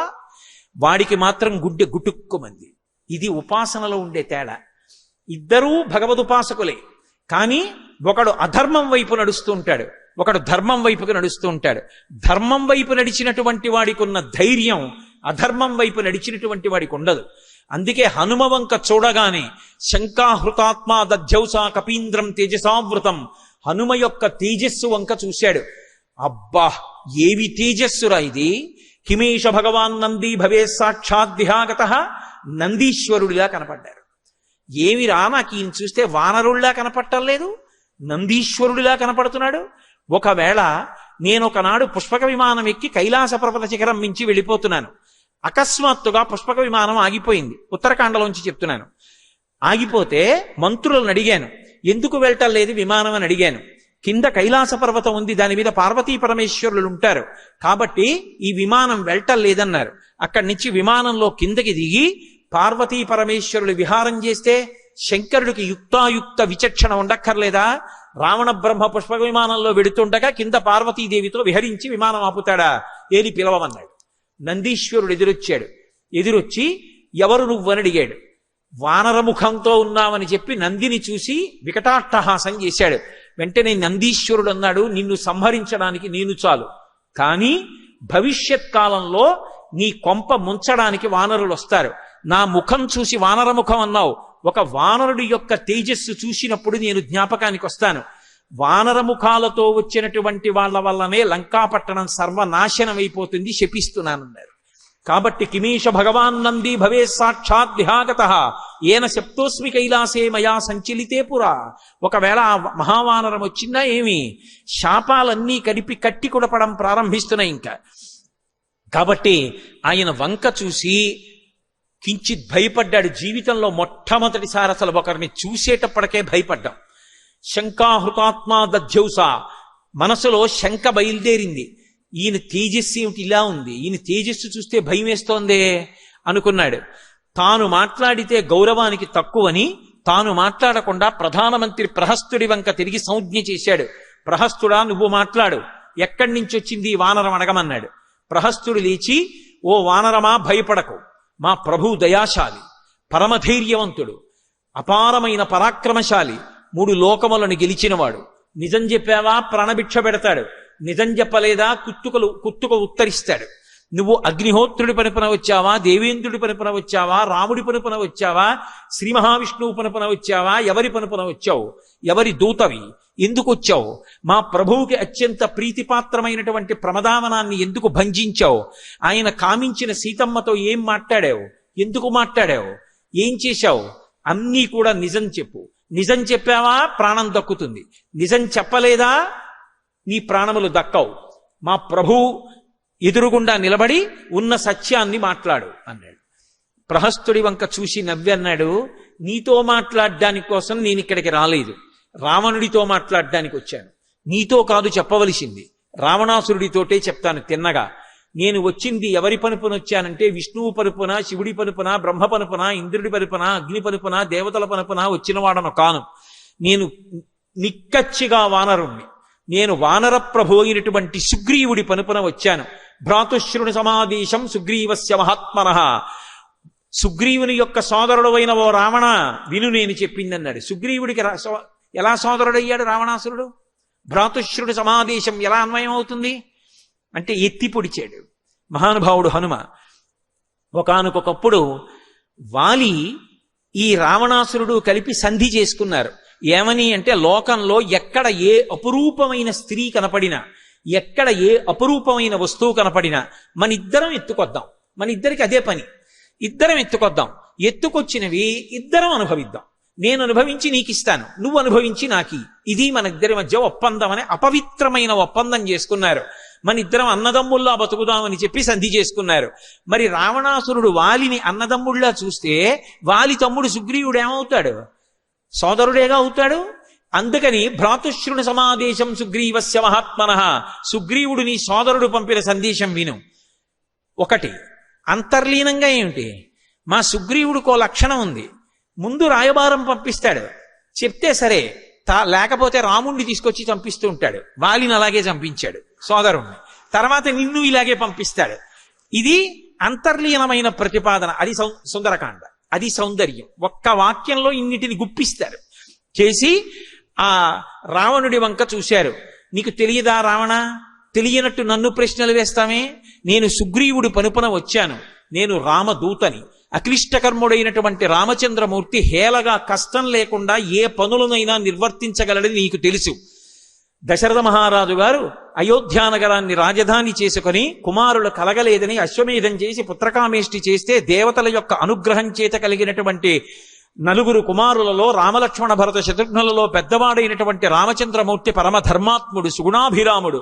అటువంటి రాముడు తండ్రిని సత్యవాక్యమునందు నిలబెట్టడం కోసం భార్య అయిన సీతమ్మతో తమ్ముడు లక్ష్మణస్వామితో కలిసి అరణ్యవాసానికి వచ్చినప్పుడు దండకారణ్యంలో తస్య భార్య వనేనష్ట సీతామపహృత, నువ్వు సీతమ్మ తల్లిని అపహరించావు, వైదేహస్య సుత రాజ్ఞా జనకస్య మహాత్మనః, ఆమె విదేహ వంశానికి చెందినటువంటి జనక మహారాజు గారి యొక్క కుమార్తె.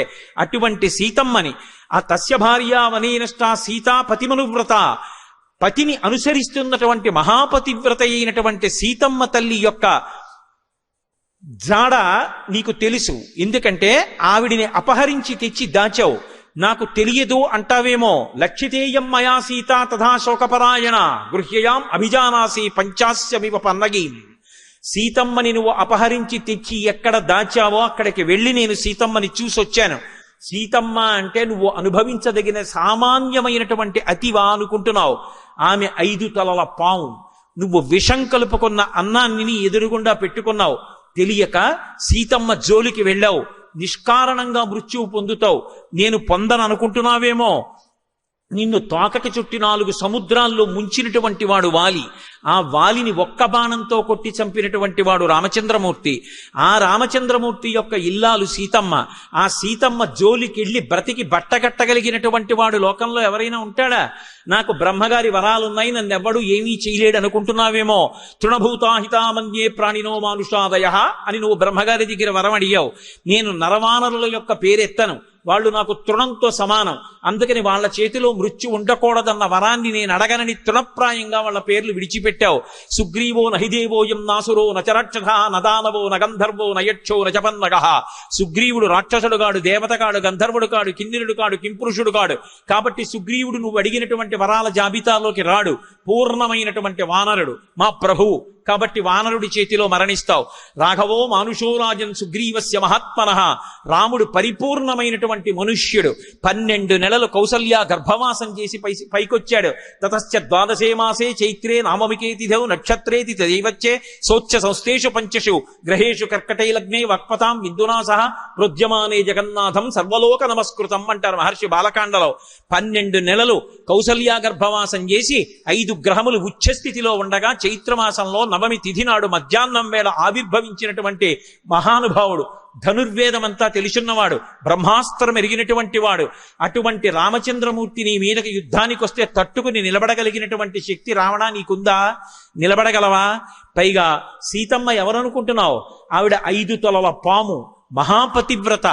ఆవిడని తీసుకొచ్చి బాధ పెట్టినందుకు, ఆవిడ కన్నుల వెంట నీరు కారినందుకు నిష్కారణంగా ప్రాణాలు కోల్పోతావు. తదేవ ఫలమన్వేతి ధర్మస్యా ధర్మనాశనః ప్రాప్తం ధర్మఫలం తావద్భవతా నాత్ర సంశయః. ఇవాళ ఇంత కీర్తిని పొందావు, ఇన్ని భోగాలు అనుభవిస్తున్నావు, ఇంత సంతోషంగా ఉన్నావు. దానికి కారణం నువ్వు చేసినటువంటి తపస్సు, నువ్వు చేసినటువంటి పుణ్యం, నువ్వు చేసిన ఆరాధన. వాటన్నిటి వల్ల కాంచలలంకాధిపత్యం పొందావు. ఇంతమంది భార్యలతో రమించావు, ఇంతమంది పరివారానికి నాయకుడు అయ్యావు, ఇంత రాజ్యాన్ని పరిపాలన చేశావు. కానీ ఇవాళ నువ్వు చేసినటువంటి అధర్మం కూడా ఫలితం ఇవ్వడం ప్రారంభం చేసింది. దానికి గుర్తు నా చేతిలో నీ కుమారుడు అక్షకుమారుడు మరణించాడు. పుత్రశోకంతో మనసులో బాధపడుతున్నావు. ఇన్ని కోట్ల మంది రాక్షసుల్ని నేను ఒక్కడినే చంపాను, ప్రమదావనాన్ని భంజించాను, నీ భద్రతా వ్యవస్థనే ప్రశ్నార్థకం చేశాను, 100 యోజనముల సముద్రాన్ని దాటి లంకాపట్టణంలోకి వచ్చాను, శింశుపావృక్షం మీద కూర్చుని సీతమ్మతో మాట్లాడాను, ఆవిడ్ని చూశాను, నీ దగ్గరికి వచ్చాను, నీ దర్శనం చేశాను, నీతో మాట్లాడుతున్నాను. ఇది చాలదా నువ్వు చేసిన పాపం ఫలితం ఇవ్వడం ప్రారంభించిందని చెప్పడానికి? కాబట్టి ఇప్పటికైనా తెలుసుకుని రాముడి పట్ల మర్యాదతో ప్రవర్తించడం ప్రారంభం చేయి. రాముడి చేతిలోంచి తప్పుకోగలనని అనుకుంటున్నావేమో. రాముడు ఎవరినైనా చంపేస్తానని అన్నాడా?